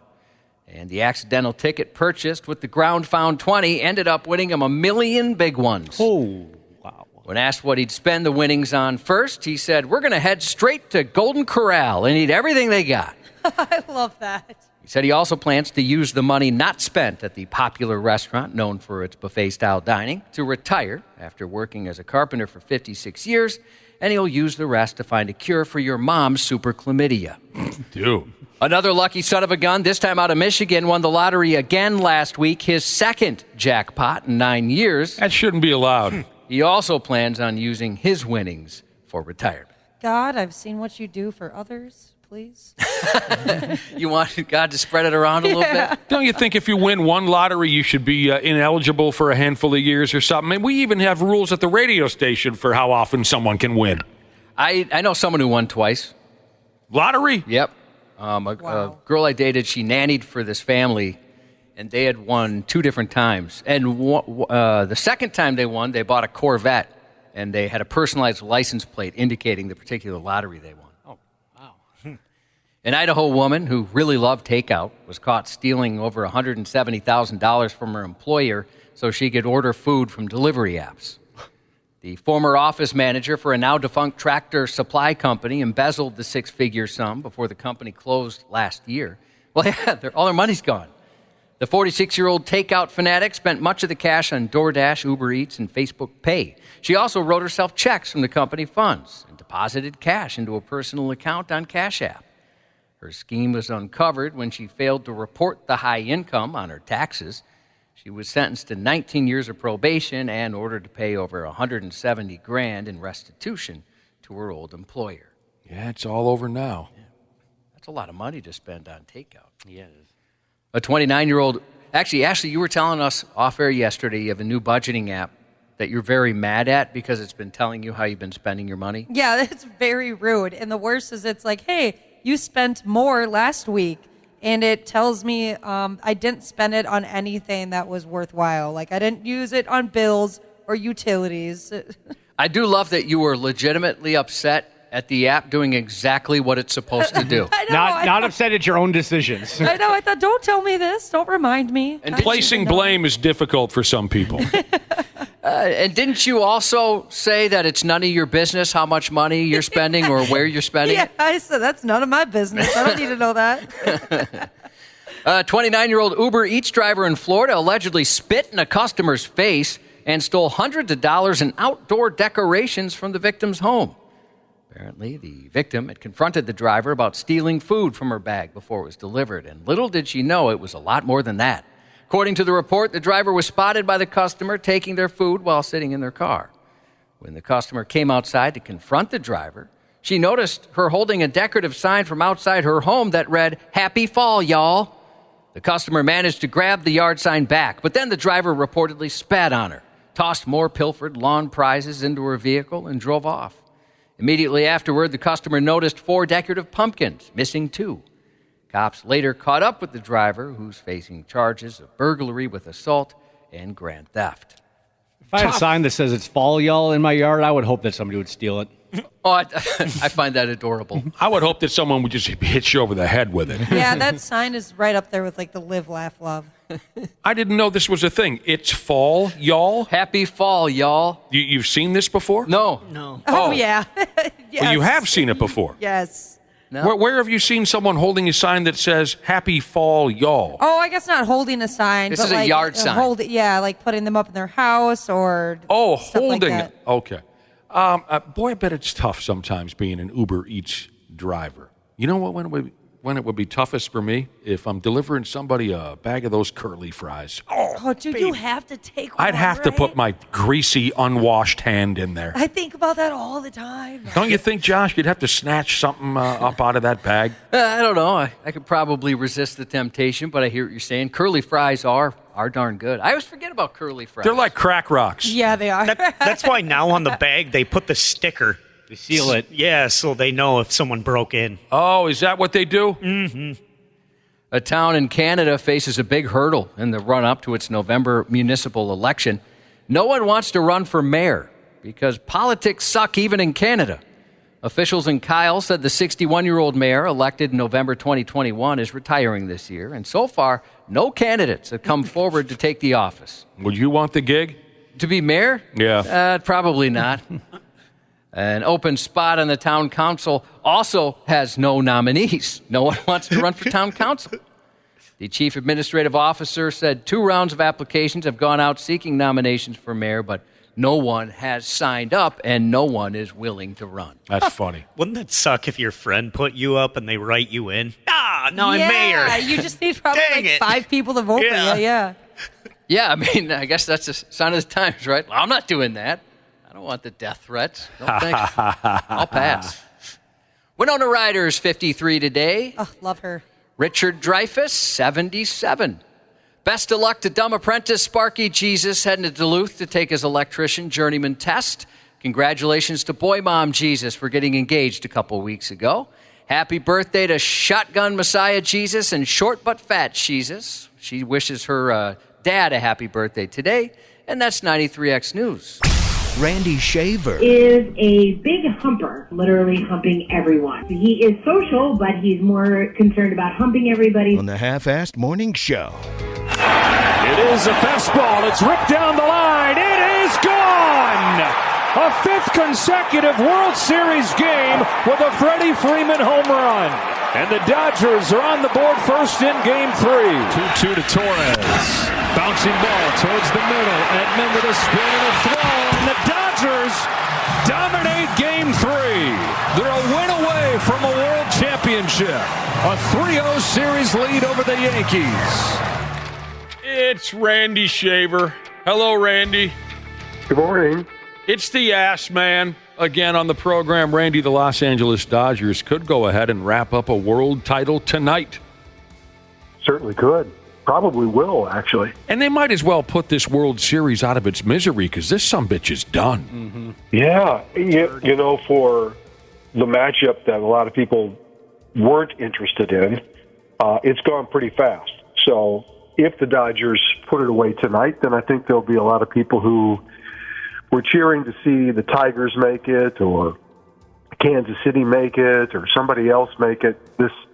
Over quick and we're done, and baseball is done for the year. So I love that all the Dodgers-Yankees hype has gone to waste. If you watched any of the pregame coverage last night, it was sickening. It was brutal. Fox or whoever's carrying the series, they just bombarded us with cheesy old footage to try and get folks feeling nostalgic about this matchup, and it's already over. That's hilarious to me. Well, I mean, there is a lot of history between the two, and there is, you know, of course some of that is interesting. Yeah, some of that's interesting. I think, 45 minutes of it was a little much, in my opinion. Sure. Well, you saw it too, Wapple? Oh, yeah. They showed every swinging D that had ever died who played for the Yankees or Dodgers. The Super Bowl pregame show? No, I don't watch the Super Bowl pregame show. 5 hours worth of. I'm not trying to compare it to anything, Randy Shaver. I'm just saying I think it's kind of funny that, you know, I don't know if this is the conspiracy theorist in me, but, the networks and everyone, like Fox, they all wanted this so badly. They're just going to squeeze every last dime out of this Yankee-Dodgers, scene, all the nostalgia and all the history, and now it might be over tonight. I find that amusing. Sure. I find that amusing. And right before the game, here's Fat Joe walking around the field. Oh, that was brutal. Okay. They had Fat Joe out there? Yeah. That was a first for me. I'd never seen a rap act open a World Series game, or any baseball game for that matter. I saw that. Josh, did you see Fat Joe? Yeah, we were at a restaurant, so they didn't have the sound on, but I did see him. He came out and he rapped a song for the crowd before the first pitch. I'd never seen that before. He seemed like, the crowd seemed to like Fat Joe. Yeah, I read good reviews. You didn't like it, Wapple? I thought it was odd. It's like, all right, let's just get to this baseball game. It certainly was different. I don't need a rapper trying to hype this up. Freddie Freeman. He's on the heater. Hit a dong for the third straight effing game in the series. It is a fastball. It's ripped down the line. It is gone. A fifth consecutive World Series game with a Freddie Freeman home run. And the Dodgers are on the board first in Game 3. And as you heard the announcer say, if you go back to last year's series, that's 5 consecutive World Series games where amazing. Yeah. Where Freeman has hauled out the dong. That ties a record held by George Springer, I imagine, back when he was playing for, the Houston Astros. Toronto. Houston, that's right. So Freeman goes yard again, bottom of 1, and the Dodgers pitchers have just held the Yankees to damn near nothing. The Yankees just aren't hitting at all. Aaron Judge hasn't done a damn thing, and not a thing. That pleases me. 4-2 was your final. Dodgers lead the series 3-0. Aaron Judge hitting 140 in the World Series. Awesome. Yeah. Some dude for the Yankees hit a 2-run dong in the bottom of 9, with 1 strike away. So the Yankees were 1 strike away from being shut out until Dinkus went yard. So you got the 4-2 final. I mean, last night was the first game of the series I had watched, but I thoroughly enjoyed it. I love watching the Yankees fail. I love that they're failing, at least last night, in front of their crowd, their home crowd. The closest the Yankees came until Dinkus hit that home run in the 9th when the game was already over. The closest they came was in the 4th inning. When I think it was Stanton was headed for home, but Teoscar Hernandez threw him out from left field. It was a beautiful play. That was a great throw. Hooks it into left field. That's down for a base hit. Here comes Stanton. Here comes Hernandez's throw. It is in time. Perfectly thrown. Teoscar Hernandez cuts down Stanton at home plate. Got him! An absolute hose from Hernandez in left, and Stanton nailed down at the plate. Teoscar Hernandez just kept the Dodgers in front by 3 and kept the Yankees off the board. No challenge. He called it a hose. I hadn't heard that before. I like that. I've certainly heard of a rope. Right. Not a hose. I'm going to have to swipe that. And God help us, every time I see Teoscar Hernandez, I expect to see a Wolves jersey on his back with number 10 and the name Conley. The two of them look so much alike. It is friggin' eerie. Mookie Betts, Kiki Hernandez each had RBI singles is how you say it for the Dodgers. But Randy Shaver, LA's pitching staff has been too much. Yep, it's been way too much. And I think it's just sometimes it's not who you play, but when you play them. And for whatever reason, once the World Series started, the Yankees bats just went silent. And I think it's a combination of great Dodger pitching, but also just the Yankees, some impatience by them at the plate and unable to get the big hit when you need it. And sometimes, just like great hitting is contagious, where everybody picks each other up and keeps scoring runs, sometimes when you can't hit, it's contagious too. And it just feels that way with the Yankees right now. They just can't find the big hit. Oh, especially Judge, too. He sucks. Game 4 is tonight at 7 o'clock on Fox. The Dodgers plan to go ahead with one of those bullpen games, which is so strange to see in a World Series. Well, they've run through so many pitchers, too. I mean... Well, I know, but... I mean, they're up 3-0, and they might just decide, let's do a bullpen game tonight, save our starters in case we really do need them, in case the Yankees do win a game or two. Right. That we have who we want in game 6 and 7. So, it's the luxury you have right now, up 3-0. I just think it's notable because, 25, 30 years ago, starting pitching meant everything. It meant everything in the World Series. And now it's, who's left in the bullpen? Gary, Donnie, Little Steve? Okay, you guys are up. It's just such a different game now. Luis Gil, whatever the hell his name is. Luis Gil, yeah. He's going to pitch for the only team, as you guys mostly know, the only team in big league history to overcome a 3-0 deficit in a best-of-7 postseason series was the Boston Red Sox against the Yankees in the 2004 ALCS. The Yankees haven't been swept in the World Series since 1976 when the Cincinnati Reds whooped them. The conspiracy theorists have been texting into the program, Randy Shaver, and they guarantee this sumbitch goes 7. It's going 7, they say. No way. They say the networks and who else? What's the damn commissioner's name again? Manfred Sinjinson. No way they're going to allow this to only go 4. They say it's going 7. Most people are saying the Yankees are going to come back and win. And the Yankees will win, yes, in 7. No way. No way. We're also getting text saying Ice Cube hyped up in Game 2. Ice Cube was out there, so it's been rappers 2 games in a row. Oh, I missed that. It's like Battle of the Coasts. Ice Cube came out for the L.A. crowd, and Fat Joe came out for the... okay, I wasn't aware of that. So there you go. I hope it ends tonight. I'm ready for baseball to be over. And, of course, I think our overall lack of interest in this matchup, go ahead. Put it out of its misery. Let's move on with our lives. Monday Night Football, Pittsburgh beat somebody last night. Who did they beat? The Giants. The New York Giants? Mm-hmm. I'll have to take your word for it. Josh, I suppose I know you, Cubby. I suppose you thought the Vikings kids... how should I say this? The costume? Couple's costume? Sure. The Vikings fans' little kids dressing as the Sam Darnold missed face mask call was one of your favorite things on the internet yesterday. Oh, that was pretty clever. It was so cute. It's up on 93x.com if you want to check it out. Did you see the Vikings fans' kids dress it? You did, Randy? Yes, with the referee with the walking stick because you can't see. Right.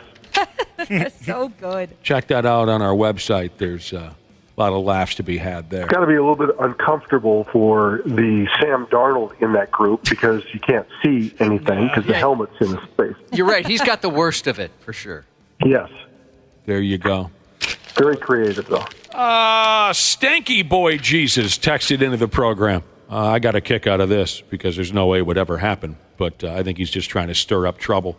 We talked yesterday about Jordan Addison and whether or not he's pissy about his role with the Vikings and whatnot, and people texted in and said, no, he's not. But some say, yeah, he is.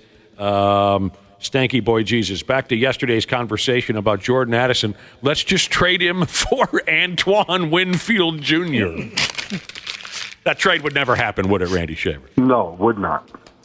No. It'd be fun to see Antoine Part 2 play. Yes, it would. Yeah. I mean... If Harrison Smith is going to retire after this year is over, it'd be great to see a guy like Antoine Winfield be the next guy in line. Is he still whooping ass for the Buccaneers? He is when he's healthy, but yes. He's had some injury problems? Okay. He's had a few in the last couple of years, but maybe that's true. He's really good. Speaking of trades, so now, Randy Shaver, the Jets trade for Karen Rodgers is being called one of the worst in NFL history. Yeah. You love to see it. And that is so much fun to say out loud. It really is. Do. Yeah, you do love to see it. You do. The Jets are all but mathematically eliminated from playoff contention. 1 week after they decided to trade for Devontae Adams. So it's just like, what a mess. The Karen experiment, they say, can be certified as a failure. They're arguably worse now than when he got there. They lost to New England on Sunday, who was not terribly good at football. Now, here's one of those nitpicky stats where you wonder who came up with it and does it really matter, but I'm going to dump it on you anyway. The New York Jets became the first team since 1940 This is Sunday's game. They became the first team since 1940 to score more than 20 points. They did not commit any turnovers. They held their opponent to under 250 yards of offense and still lost the game. Wow. Use that. Who are the people that do the research for things like that? We don't know, and this is about 3 times in the last 4 or 5 days where one of these stats has been everywhere on social media, and it makes you wonder, does that really matter? I don't know. There are so many numbers. It's so confusing. Does that really matter to me? But it says here since 1940, teams who scored 20 points, who didn't turn the ball over, who held their opponent to under 250 yards of offense. Since 1940, teams in those circumstances had been 756-0, but somehow Karen and the Jets have turned that record into 756-1. Wow. He's led the Jets to just 2 wins since he was traded over that away. And they're going to play primetime television again. They play the Houston Texans on Halloween night. But it's amazing. It is amazing how many primetime games this terrible team has gotten this season. Well, yeah, it's all because of the big marquee name. Well, sure it is. Karen. It's just...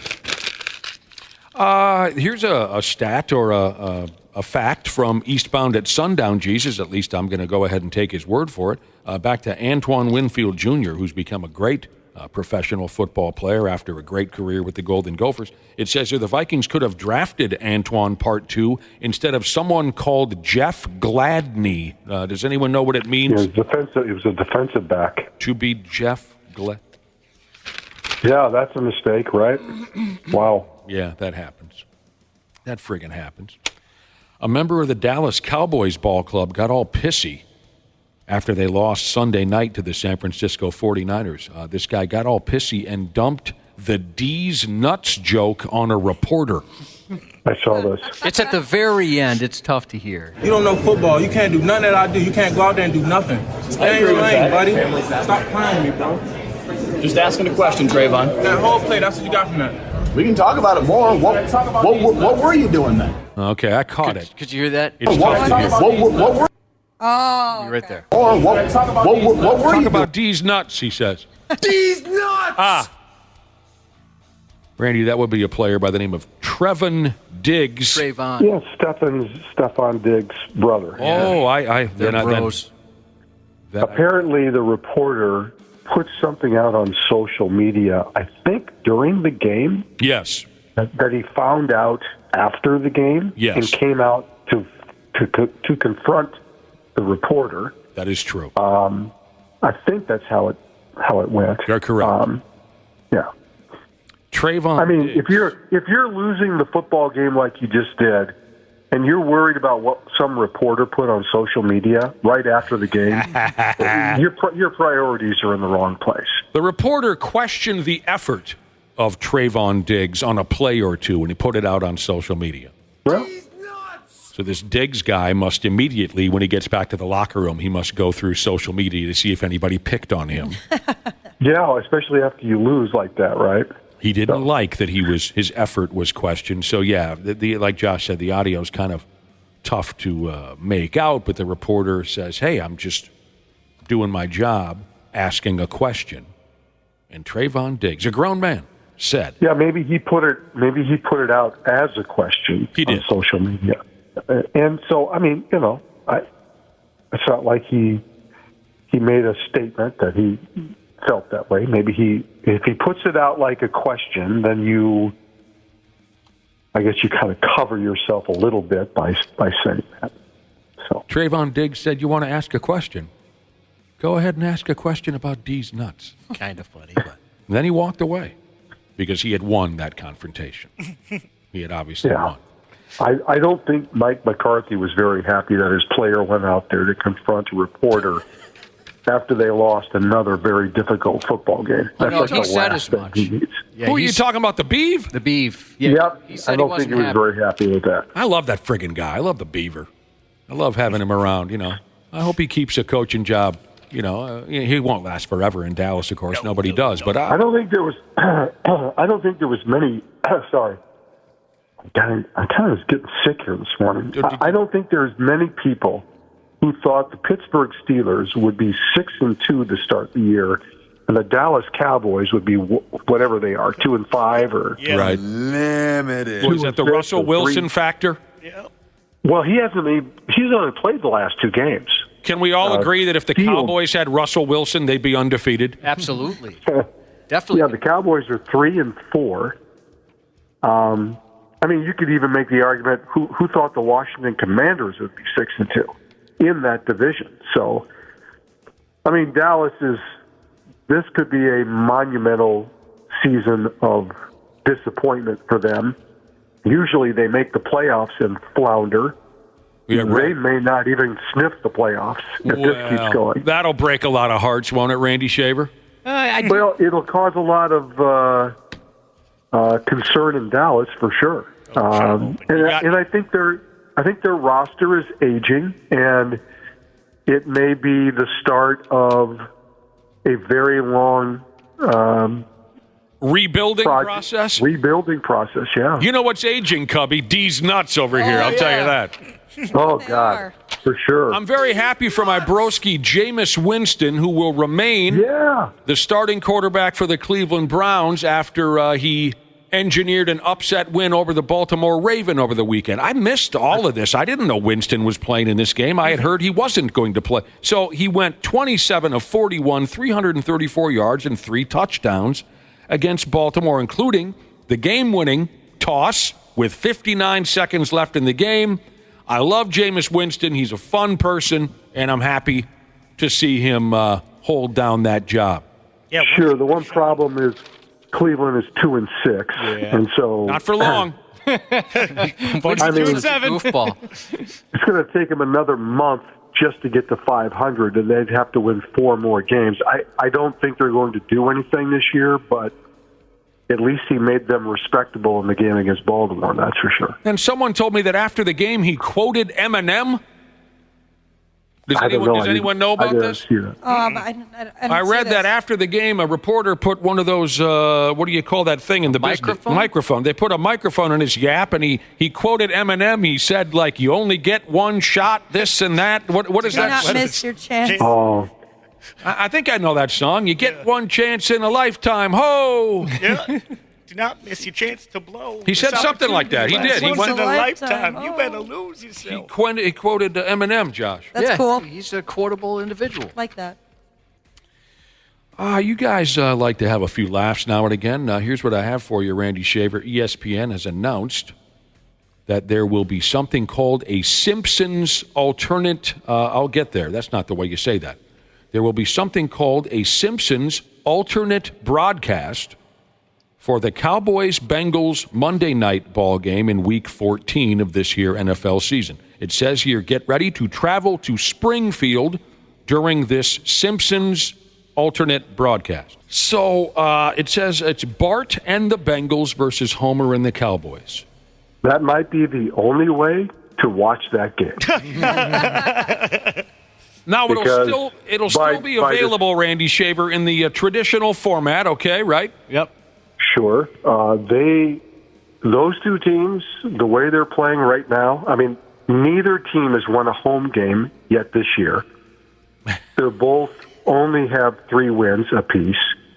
That game could be a pretty bad matchup. So, yeah, I think that's a great idea. Boy, let's let the Simpsons take You're care sure of it. picking on the Cowboys today. Randy Shaver, take it easy on the Beaver, will you please? He's really pounding that beaver. You're right. I am not going to go there. Josh? Yes. Shame on you. I know. I felt the shame immediately. This is funny from Father of 7, Jesus. He said the best part of Jameis Winston's win, he said, you know what? We play for the name on the helmet, not on the jersey. Uh-oh. There's no name on the helmet. There's no name at all. Not a thing. It's just an orange. There's never been anything on the Cleveland Browns. No. Just orange. I love that about that guy, how goofy he is. I know. You Other he's people accused of stealing crab legs. He all of a sudden realizes, I can't see. That's why I'm having trouble throwing the ball. He gets LASIK. A couple listeners are picking on Jameis Winston this morning, saying, what do you mean you only get one shot? Hasn't he had like 5 starting jobs? Yeah, he really has. Yeah. He has. Maybe he means this is his last one. All right, so this is the Simpsons Fun Day Football. is another name for this gimmick. I've never heard of anything like this, but it sounds really interesting. Or it's kind of a spin-off. Isn't it a spin-off of Nickelodeon? It's a spin-off of the Manning cast. Well, sort of, And but the Toy Story you got to hear this. You got to hear this. Okay, Toy Story. I missed that. Apparently, this has happened once before, and it was Toy Story. I'll get to that. Watch that one. But if you hear the explanation on this, Randy Shaver, it's not just going to be, hey, look, we're silly kid announcers, and we're going to splash some vomit or whatever on the field and cartoon characters popping in and out. It says here, the Bengals and Cowboys players will appear as animated players in real time. It's pretty cool. Do you know what? I don't even know what that means, but it sounds like something I've never seen before. So it sounds like they're going to be their own Simpsons characters on the field. You're not going to see the players. You're going to see the avatars of a Simpsons. But how do you do that in real time? I don't know. It's impressive. That's where I'm very interested in this. They're going to play the game at Adams Stadium in Springfield. Bart and Homer will replace a player and appear on the field at certain points in the game. And this is a big deal for Homer because it was always his dream to own the Dallas Cowboys, and now at least he gets to play for them.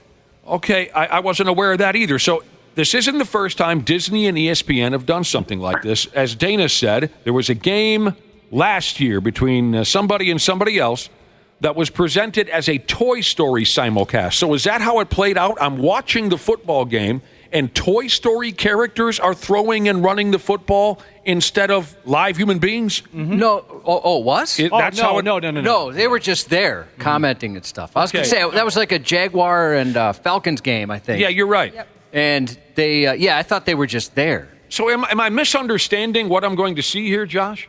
No, I mean, well, according to the article. I don't think so. Yeah, ESPN had an article on it that said it's going to be animated characters just in real time. So they, with computer graphics. Somehow they're able to cover up the real live human beings wearing football uniforms out there running around and blocking and throwing and running, and they can kind of overlap those characters as cartoon characters. Yeah. That's incredible. Cool. That's pretty cool. I wonder if it's one of those things where at first you're like, wow, this is awesome, and then you get sick of it pretty quickly. Yeah, probably.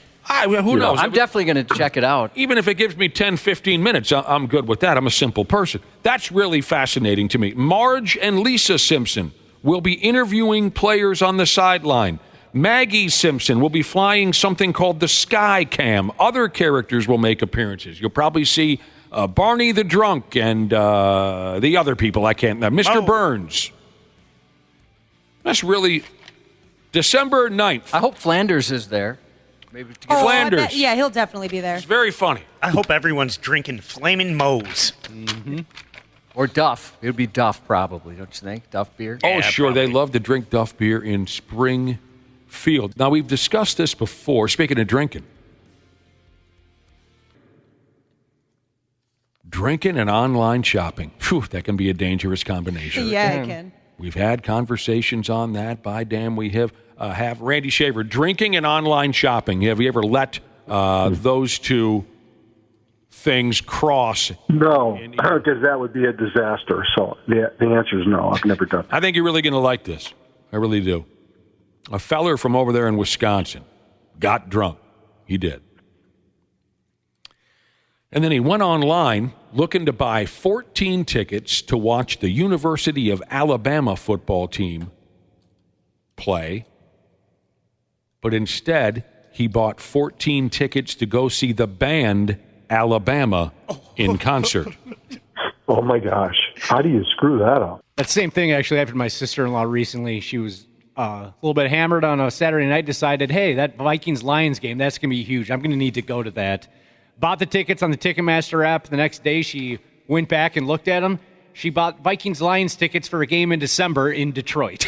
Oh, no, that sucks. Double road trip. I could see myself doing something like that. So this guy, again, drunk fella from Wisco, a social media dork from Wisconsin shared a video telling this here story. She says her dad was the one who effed everything up. This was a month or so ago. They were in Vegas. Dad got good and hammered. He got hammered.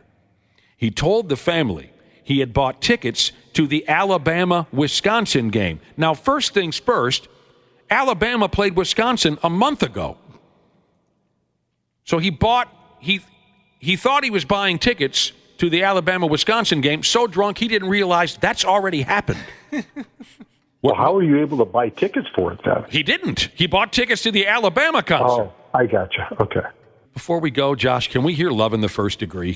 And I'm talking from the get-go, because that is just that's like the perfect 80s country pop song, Love in the First Degree. I would not have guessed you to be an Alabama fan. Well, it was something that I wouldn't admit for many years. Many years. But, you know, I grew up with a truck driver father. Sure. Heard a lot of Alabama music growing up. I got a little older, started to appreciate him, went and saw him in concert a few years ago, and just loved it. Just sure. Your Alabama is my Stephen Bishop. Well, you've never been shy about your love for Stephen Bishop, though. No, but it just doesn't fit with what I usually listen to. So, but back to this story, because it's so friggin' good. Dude thought he was buying tickets to a Wisconsin-Alabama game that happened a month ago. Instead, he bought 14 tickets to go see the band Alabama in concert. And his daughter, his whole family, is selling him out on social media for being a stupid drunk. Was the concert in Madison, at least? That I couldn't tell you the details on where the show was supposed to be or anything like that. But we've told stories back and forth about drinking and online shopping. Sure. That's fun. That's fun. This time of year, it'll happen. Yep. I usually just load up my cart a bunch, and then I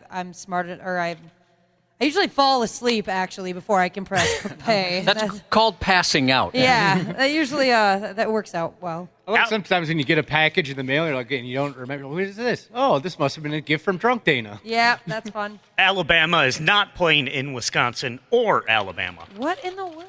Well, I don't know where the hell they were planning on seeing this show. That doesn't really matter. That's just adorable. What really matters is that Randy Owen once thought that love was a prison, a place that he didn't want to be.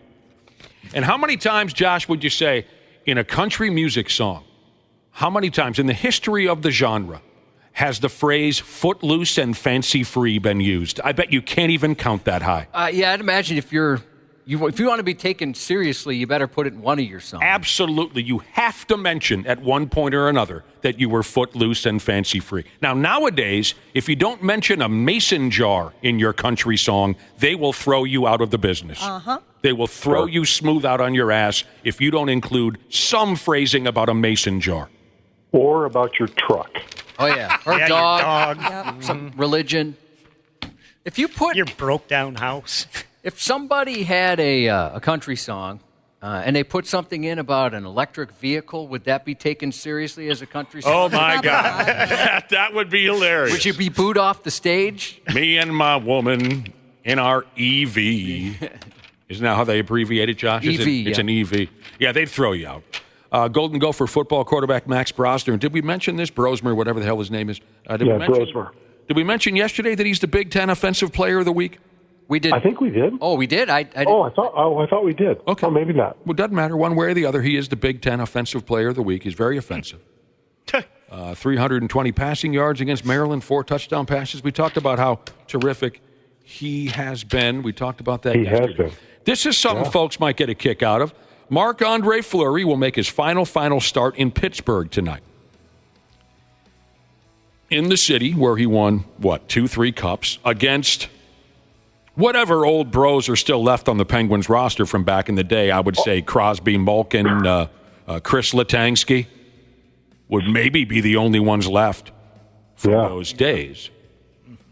But Mark... It'll be an emotional night, won't it? He more or less said so in the article that I read. He said he might be having a tough time keeping his emotions in check. 13 seasons of his career were spent in Pittsburgh. He's still a fan favorite. Yeah. Yeah, how do you not just love that guy? Taken with the first overall pick in 2000, add 3 by the Penguins. 375 wins are the most in team history. The Penguins are... as an ex-coworker of ours used to say, the Penguins are not good. They've dropped 5 games in a row. So Pigs, Pens, 6 o'clock tonight on what they call these days the FanDuel network. So there you go. That ought to be something to see. T-Wolves are on tonight, too. They played Dallas tonight. This one's going to be a keeper, Randy Shaver. A lot of hard feelings, I think, still. Yeah, there's a little bit of a rivalry there, just a little bit. I think there's going to be some hard feelings shown tonight after what happened last season. This is a rematch of the Western Conference Final. Yeah. I know I'm instantly going to have hard feelings. Absolutely instantly, I'm going to be in a terrible mood when I turn this. And then they walk in the door with Klay Thompson starting at shooting guard. He doesn't scare me anymore. Klay Thompson doesn't scare me. Yeah, but he adds another element of a team that you don't like, Golden State. That's very true. So that just kind of makes it even more interesting, and I think more for Timberwolves fans. There's not a lot of love for Golden State either. So no, that's it. I'm glad you brought that up because that does have me now even more aggravated. Picturing Klay Thompson now playing for the Mavericks, I lay awake at night, Josh, and I dream of the day that Klay Thompson and Steph Curry walk away from basketball. Well, Steph Curry's hurt again, so he's out for a while. And Draymond Green. I kneel and I pray for the end of Draymond Green's career. When Curry's not in the lineup, Draymond, of course, Klay is gone now. Draymond is a mess.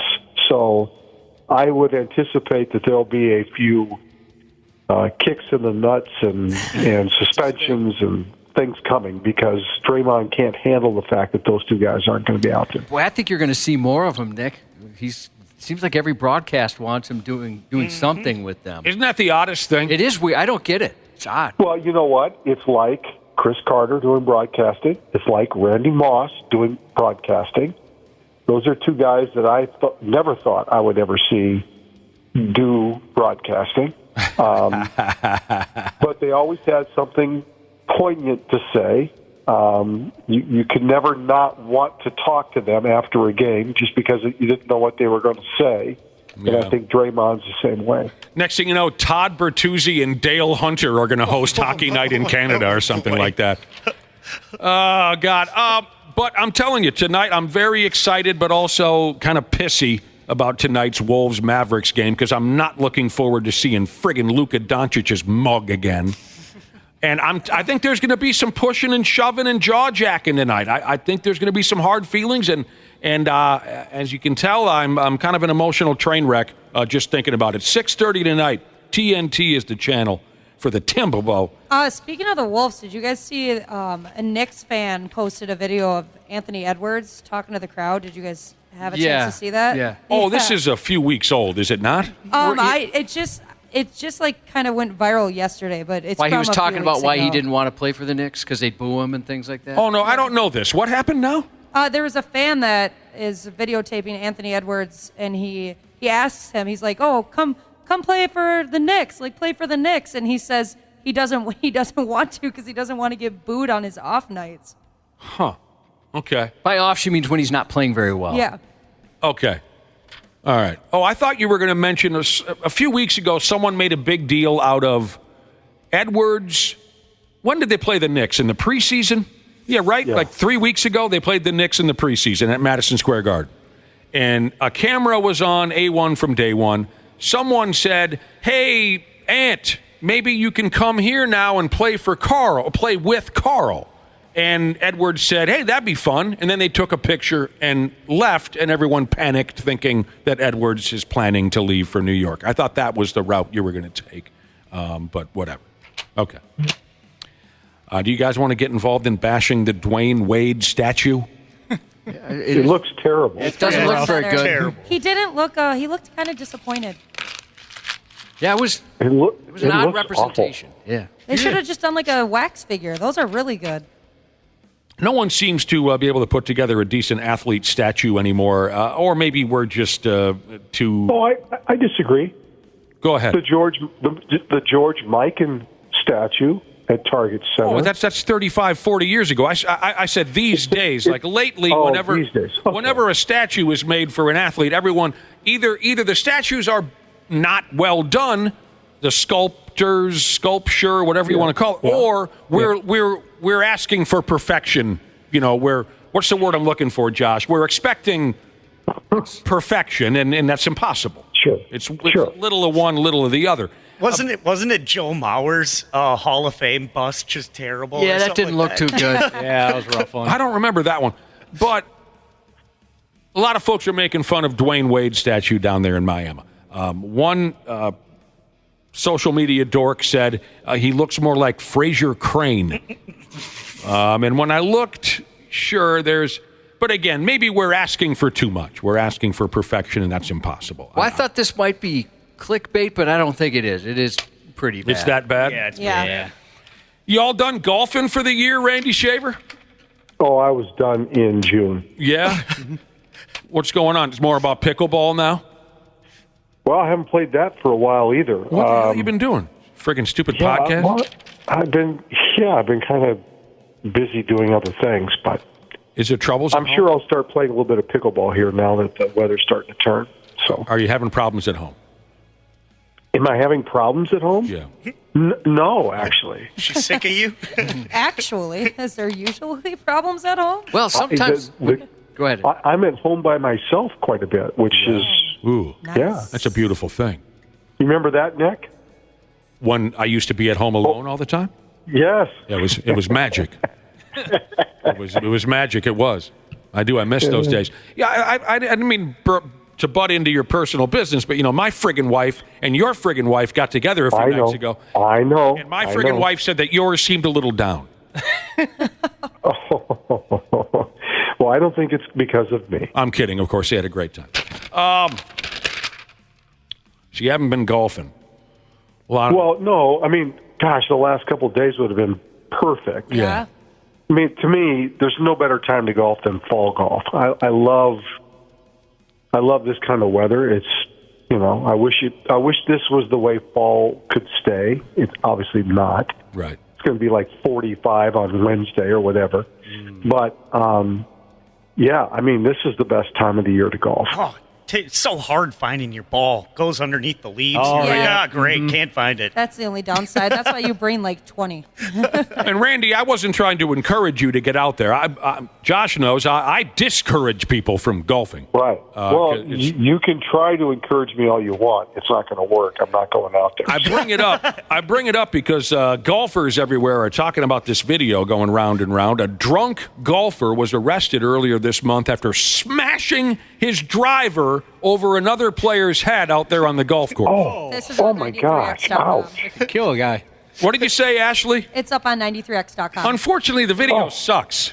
Yeah, because the guy that's taking the video kind of like puts his phone down when the big shot happens. Right. You don't get to see the money shot. Right when the dude's bringing his club down to kill the other golfer, the guy drops his phone or something. But anyway, you get the gist if you watch the video. This took place at a joint called Burnaby Mountain Golf Course in British Columbia. A verbal dispute turned into an ugly attack. Two golfers yelling back and forth until one of them cut loose and brained the other with his golf club. Oh, my God. I wanted to do this. This guy's been arrested. He should be. He was drunk, 43-year-old guy. He was drunk and arrested on the scene. He's possibly looking at assault with a weapon charge, and he should be. Yeah. He should be. How do you play golf when you're drunk? I can't even play golf when I'm stone sober. I'll get it done. Yeah, it's pretty fun. How in the world do you find a way to play golf when you're drunk? I just don't. Well, I'll tell you what, my bros over at the YZ American Legion have won like 11 straight division titles. And they'll tell you how you do that. If you want to know how to golf drunk, come to the YZ Legion. I'll introduce you to 5-6 of them that have been doing it for over a decade, and they win their friggin' league every year. Wow. Big Al will tell you. That's cool. Big Al will tell you what the hell golfing drunk is all about. You need to have a couple drinks before you go to the range. You do? Practice so he can practice for drunk golfing? Yeah. I mean, you got to practice how you play, right? That's so funny. Just showing up hammered to the range. Randy Shaver, in this golf attack, the dude hit the other dude so hard over the head with his driver, the head of the driver came flying off. Yeah, that's going to be $500. When it contacted the other poor bastard's skull. Oh, God, that's awful. And the dude got to his feet, but you could tell, Josh, he was sideways as all hell. Yeah, he didn't know where he was. You know, this is a good idea from Big Bearded Jared on how we need to fix these sculptures. They should have the guys that make sex dolls make them more realistic. We've talked about it before. It's incredible how realistic some of those look. Hire the pros. If you can make Dwayne Wade, if you can make a sculpture of Dwayne Wade that looks as realistic as Riley Reid's vagina, then you've got it nailed. I agree with There's Jared. some talent there. They're just in the wrong side of the business, I guess. They should work on these athlete sculptures. Because, well, you guys know what I'm talking about. You're a fan. They do some magical things with those sex dolls and the porn star private parts, right? You see what I'm saying? If you could use some of that skill and transfer it over to athlete sculptures, there'd never be any more complaining. Yeah, good call on your part, Big Bearded Jared. Yeah, you know what I'm saying. Music has been taken out of this portion of the Half-Ass Morning Show podcast for licensing reasons. All right, Randy. Oh, it's, what's his nuts? Stephen Bishop. Steve Bishop. Remember when he had that song at the on the Tootsie soundtrack? What was that one called? Yeah. That was a good one. It was the song they played during the closing credits from the movie Tootsie, 1982. Dustin Hoffman, Bill Murray, Jessica Lange. What was that one called, Josh? It Might Be You. Oh, that's a good one. It Might Be You, yeah. Stevie Bishop knocked that one out of the park when he sang about It Might Be You. Is he still around, Stephen Bishop, Randy Shaver? Do you follow him? I think so. Yeah? I think so. He's all right. Do you remember when he was a guest judge on the mid-'80s television show called Puttin' on the Hits? Putting on the... I do not remember Josh, that. I remember the show, but not him. Do you remember the show Puttin' on the Hits, Yeah, Josh? we used to watch that when we were kids. It was a lip-syncing contest. Right. That's simply what it was. Simply what it was. He's still alive. Nowadays... Steve Bishop? Yep, 72. Nowadays, I don't even think 7th grade kids bother with lip syncing at their variety show anymore. Probably not. It's been so done to death, but in it's a lost art. It is. Well, I thought Jimmy Fallon had a show that's lip syncing. Yeah, lip sync battle. It was popular for a while. Yeah. Oh, I missed that one. In the mid-'80s, there was a full-on television show dedicated to grown people lip syncing, and it was called Puttin' on the Hits, hosted by Alan Fawcett, who I believe was the younger brother to Farrah Fawcett. And one of the judges, every week, one of the judges was Randy Shaver's favorite singer, Stephen Bishop. Randy Shaver, wonderful to visit with you again, and we'll do it again tomorrow morning. Sounds good. Thanks, brother, man. We'll be back in a few minutes here on the Half-Assed Morning Show. Half-Assed Morning Show. They're loud, they lose control, they do their little circus act, they're a nuisance. 93X. Our technicians are geared up and ready to make sure your system is running reliably this winter. Regular maintenance from Standard Heating and Air Conditioning helps prevent costlier breakdowns in the future, and we know they always happen at the worst time. Hey, Ashley here. Get your home ready for winter. Schedule your furnace tune-up with Standard Heating and Air Conditioning and save $30. Have a boiler? Save $40 on your boiler tune-up. Visit standardheating.com to book and lock in your savings. Stay cozy, stay ready. When you think about businesses that are selling through the roof, like Aloe or Skims, sure, you think about a great product, a cool brand, and brilliant marketing. But an often overlooked secret is actually the businesses behind the business, making selling, and for shoppers, buying, simple. For millions of businesses, that business is Shopify. Nobody does selling better than Shopify. With Shop Pay, that boosts conversions up to 50%, meaning way less carts are going abandoned and way more sales happening. So if you're into growing your business, your commerce platform better be ready to sell whatever your customers are scrolling or strolling on the web, in your store, in their feed, and everywhere in between. Businesses that sell more, sell on Shopify. Upgrade your business and get the same checkout Skims uses. Sign up for your $1 per month trial period at shopify.com/Westwood1, all lowercase. Go to shopify.com/Westwood1 to upgrade your selling today. Shopify.com/Westwood1. Named one of the best personal finance podcasts, the Stacking Benjamin Show with Joe and his friends makes financial literacy fun. I thought I can just keep spending money, however, do this back of the envelope math if I just cover it by making more money. The 3 words that make me groan the loudest that broke people say is, I deserve it. I was saying it all the time. Well, I deserve a night out. I don't have any money, but I'll take my last dollars and do a night at a restaurant. Find out more by searching the Stacking Benjamins podcast, wherever you listen. Half-assed morning show. God, here we go again. On 93X. F me running. We certainly hope everybody and all of y'all are hanging in there this morning. Welcome back to the 93X Half-assed morning show. Going to be 80 degrees today, Josh. That's crazy. And then I was reading that it might snow on Halloween. Yeah. Oh, really? That'd be cool. Just 2 days away. That's how it goes.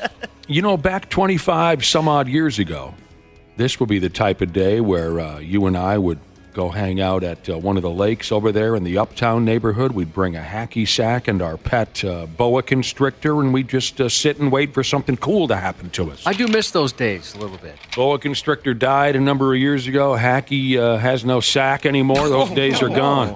We used to play a lot of hacky sack in the old building. Yeah, I thought I was one of the best in town. We had a good crew. We had a pretty good crew. We'd put on some type of tie-dye material, Josh and I, 25 years ago, head down to the lakes. Josh had one of those little beanies, like a... Oh, cool. It was like a green and red and black, like the Jamaican flag or whatever, right? Yeah, and it was massive. We smoked some of those fat-ass joints 25 some years ago. Okay, for you sad-ass pecker heads who missed the big announcement yesterday, here's what we got for you. If you slept in yesterday, you don't know what the hell's going on just yet. Here we go. The Half-Assed Morning Show and Rick's Cabaret are back together again. The superpowers have united again. Toys for Tatas is returning again this year. Please help us out. Spreading some holiday cheer to folks in the Twin Cities who have a tough time around this time of year. And join us at this year's Toys for Tatas. And we're getting the holiday vibe started earlier than usual this year. Friday, November 22nd. Before you even get to, what do you call it, Thanksgiving. Before we even get to Thanksgiving. Friday, November 22nd, starting at 6 a.m., Rick's Cabarets, downtown Minneapolis. You know the gimmick by now. Most of you do. If you don't, you bring an unwrapped toy. You get in for free. We got free breakfast there for you, and we'll drink some beer, and there's college-age girls running around in their drawers and sometimes less. Toys for Tatas back for the 25th, 6th, 7th. I don't know how many years we've been doing this, but we hope to get a packed crowd again this year. Keep in mind, earlier than ever, Friday, November 22nd, starting at 6 a.m. We'll say it again. We always do. Our listeners are so damn giving and make us look so good with all their wonderful charitable donations. We know this year will be no different. So there's your heads up. Be ready, because it's coming around a little earlier this year. It's a great event. And I'm glad that we were finally able to announce that we've been sitting on a date for a while, because people are texting in like, hey, I'd like to take the day off. I want to be able to show up. And, that's just the kind of people that are out there that want to do something charitable and have a good time. And so we were able to finally get that out. I was wondering, when are we going to announce this son of a... We finally got around to it, and you'll hear more about that event as time creeps closer and closer. All right. Any of yous in that vibe yet where you're watching scary movies? I have been this whole past month. This whole past month? Yeah, I guess actually I always watch scary movies, though. It doesn't have to be Halloween time. Okay. Have you any favorites that you always try to squeeze in around Halloween? Yeah, I try to watch all the Halloween towns. It's just twice this morning you folks have been talking about Halloween Town. I've never heard of this place. This is a different thing than Nightmare Before Christmas. Yeah, this is the original Halloween Town. I don't know what came out first, actually. But really? I think it was Nightmare. These are from, they're like a Disney movies. Mm-hmm. So I think there's 4 of them out there altogether. And they're just like witches and stuff. Okay, I thought you were going to say The Shining or the Exorcist or something. You watched something called Halloween Town. Yeah, it's a cute little campy kind of show. Speaking of, okay, I've seen a little bit of this now because one of my channels, starting a couple weeks ago, they just showed 24 hours of scary movies all the way through Halloween. I'm sure you guys have seen that gimmick before. Yep. There's a couple channels that I have where they really start pumping out Halloween, Friday the 13th, Shining, Exorcist, all the big-time scary movies. The other night, maybe someone can help me out. It's the number here is 651-989-9393. I'm watching. It was fairly late at night, like 10:30, 11 o'clock at night. And some of you are going, what are you talking about? We're just getting started. For me, that's fairly late at night for a lot of us. And in between showings of the movie, I think it was the original Friday the 13th, they cut to two hosts. They're sitting around a camper and a fake campfire like they're telling scary stories, right? And they tell you little facts about the movie. Did you know this actress from Friday the 13th? She starred in this also. Did you know the movie was made for only $20? So there's two hosts that sit and discuss the movie during commercial breaks. It was a guy and a gal. The guy looked sort of familiar to me. God dang it, I can't think of who he was. I'm looking for some help again, 651-989-9393. The gal looked even more familiar to me. And I saw that her name was, oh, damn, now I lost it. Was it on AMC? Give me the names. No, I was just wondering the channel. Okay, one listener, I don't remember what channel it was. One listener already understands where I'm going with this. The dude was called Joe Bob Briggs. Okay. The gal, they called her, okay, someone now has to text in, and I lost her nickname. She has a nickname.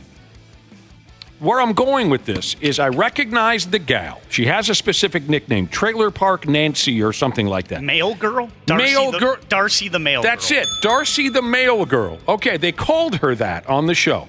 It's Diana Prince. So I heard Darcy the mail girl, and I said, well, that sounds familiar to me. I looked her up. She's like the nastiest porn star of all time. Oh, boy, yeah, she is. Diana, Princess of Dorkness, too. Whatever that is. What a weirdo. Yes, and here we go. Now people are texting in because they were able to figure out the painful point I was trying to make. Joe Bob Briggs and Darcy the mail girl host this little show where they tell the ins and outs of the scary movies. But I thought, man, that gal looks familiar. Let me look her up on Google. Holy balls. Yeah. Darcy, the mail girl, is not shy when she sits down to make an erotic film. Jeez, you're not wrong. You're looking it up right now? Yeah, wow. She goes for it. Yes, she does. She delivers, you could say? Hey. Yeah. All right, that was stupid. Any of the rest of you, scary movies, Josh? I'm not really into the slasher ones much anymore. I watched the new M. Night Shyamalan movie Trapped, starring Minnesota's very own Josh Hartnett over the weekend. Was it terrible? It was mostly stupid. Yeah. I liked it. Don't get me wrong. Josh Hartnett was great. I could watch him in anything. But just some of the stuff is... these aren't really spoilers. I don't think it's a spoiler. But it'll be like, hey, the gist is the guy's a known serial killer, and there's a trap at a pop star concert, and the cops are they know he's going to be there, and they're going to catch him, right? So that's the theme of the movie. By the way, I think this was mostly just made so M. Night Shyamalan's daughter could get a career in the music business because there's a whole lot of her singing, and she's great. I mean, she's good at it. But it'll be like, hey, what's going on? Well, I'm not really supposed to tell you anything because the cops, they sat all of us employees down and told us there's a serial killer here. It looks a lot like you. Anyways, there's a serial killer here, so we're going to catch him. So don't tell anybody, right? So they're filling him in on this. There's certain things as he's, the cops allow him to do that there's no way they would ever allow. It was relatively dumb in that regard. But like I said, it's Josh Hartnett, and it was pretty interesting. You like that Josh Hartnett character? Oh, yeah, I think he's great. He is. Really? I just saw Beetlejuice. Well, Josh saw that about a month. What did you think of it? I really liked it. Yeah, it was good. I thought Josh Hartnett was kind of a punchline. Well, I think maybe he is, but so's, Keanu Reeves, and I love watching him. Fair enough. All right. I didn't realize there were so many subgenres. Well, this is not anything that I would ever spend any time thinking about. A subject has been going around, what is your favorite style or subgenre of scary movie? It's a tough question. Because, like I said, I just didn't realize. Certainly, I think, I can tell the difference between just a full-on slasher movie and more of a scary movie. According to a new report, psychological horror is the most popular style of scary movie. And they say, like, for example, Silence of the Lambs or Misery. Psychological horror is the one that we, in general, enjoy the most. Followed by comedic horror. I like that quite a bit. I don't. Oh, really? Yeah. Did you ever watch Scream Queens? No, not a movie, but the series Scream Queens. So yes, funny. I did. That is an exception because that is one of the best TV shows That ever. is so funny. Oh, Glenn my gosh. Powell's in it. The very Yes. popular now Glenn Jesus Powell. Christ, again with the Glenn Powell. He's, he's in it, is all I'm saying. Jamie Lee Curtis, Emma Roberts, Abigail Breslin, Leah Emma Michele. Roberts. She was made to play those kind of roles. The line with the ghosting.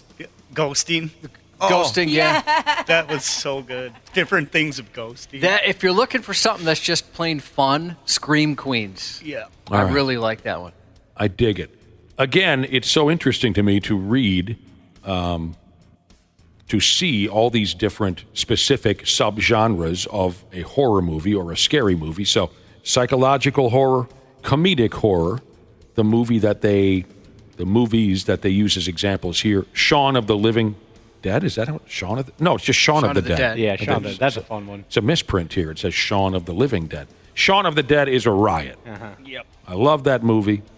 Also, and I've been pumping this for years, Return of the Living Dead from 1986 is one of the most fun, yet at the same time, sort of scary movies ever. I didn't know it was a comedy. Oh, yeah. Well, I've talked about it many times. I've never heard you said it's fun. I just thought you meant you liked it. I didn't know it was I supposed thought to be I thought funny. I had gotten into specifics. Maybe I didn't, but it's so enjoyable, fun, funny, dark, everything you'd want. I strongly suggest you watch Return of the Living Dead.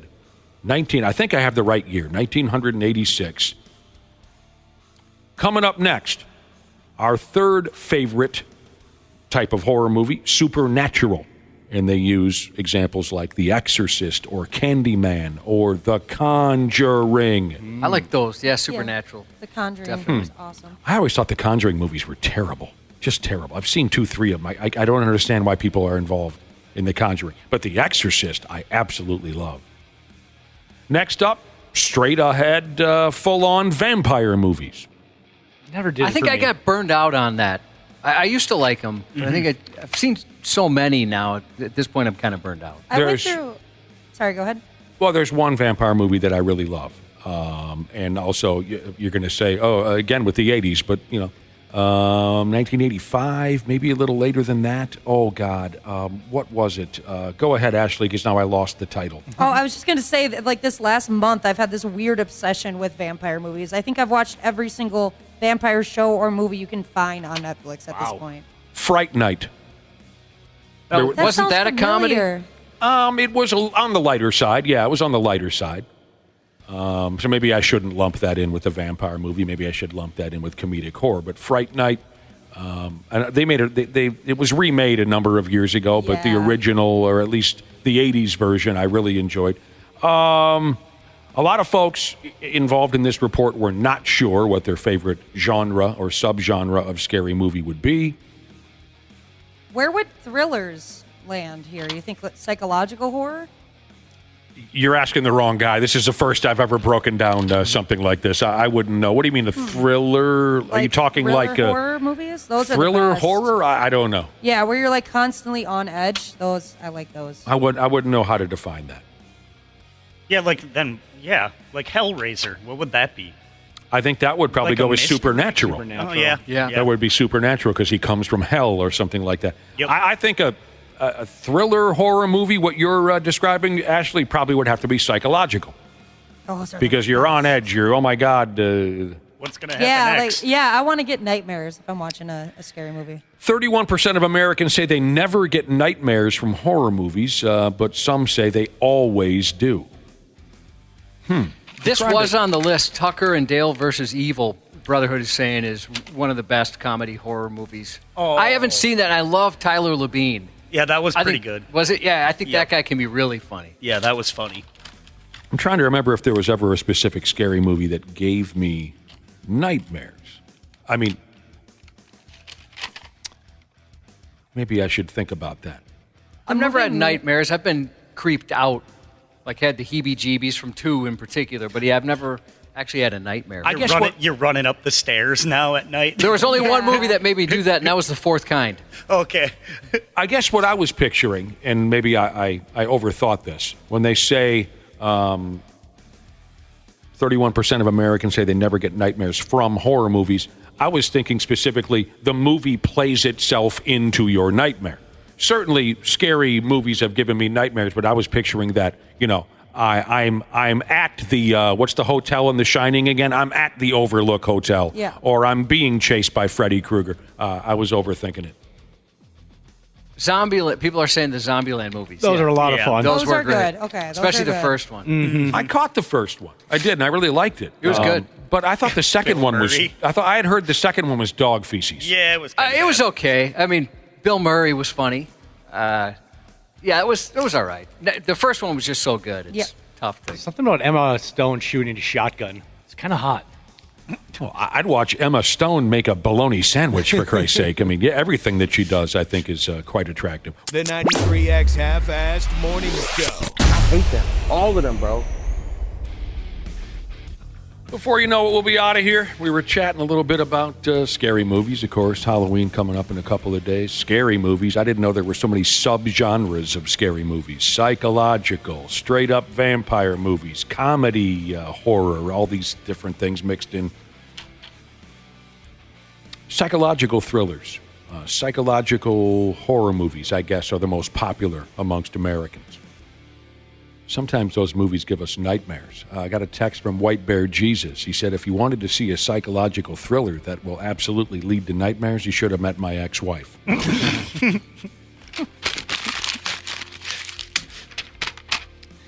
Says here, it might surprise you that some celebrities starred in a horror movie before making it big. Mm-hmm. You probably already know about Jamie Lee Curtis in Halloween. Of course. Original Scream Queen. That's what they call her nowadays, isn't it? It is. It's a little more fun, in my opinion, when the future big star just has a bit part. You know what I mean? I'm not trying to take anything away from Jamie Lee Curtis in Halloween, but she was the lead actress, the lead. I like it. It's kind of fun when, like, say they mentioned Johnny Depp in A Nightmare on Elm Street from 1984. He was kind of in 2-3 scenes, and then he got gutted, and he was gone. And now he's Johnny Depp. That's always kind of cute. Kevin Bacon, Friday the 13th. Leonardo DiCaprio's first ever movie was Critters 3. It was a direct-to-video movie. Critters 3? I never saw any of the Critters. Me either. Well, how come that didn't make the list? I don't know. It's on the larger list. The larger list? Yeah, there's a whole really long list. Well, why did they give me the little wimpy mini list? The little baby list. I like the lot. I want to see the larger list. What's his name again? Leonardo DiCaprio. Yeah. Critters Part 3. Yep. Oh, I bet that was garbage. Oh, I bet it was too. But he was a young kid then. What was he, a little kid? Yeah. Like 10, 11? How old was he in Critters Part 3? He was 1991, and he is... So he was awful young. Mm-hmm. Here are some further examples. And Josh has the big fat list. Maybe he can dump some more on us when the time comes. Demi Moore was in a movie in 1982 called Parasite. All right. Speaking of garbage, Charlize Theron, is that how you say her name? Charlize Theron. Back in 1990, how do you say this? Back in 1995, she must have been thinking, well, a gig's a gig. You know, she wasn't quite a somebody yet. So she agreed to play a role in Children of the Corn 3, Urban Harvest. I didn't know there was more than one of those. Nobody knows there's more than one. I never even saw the original.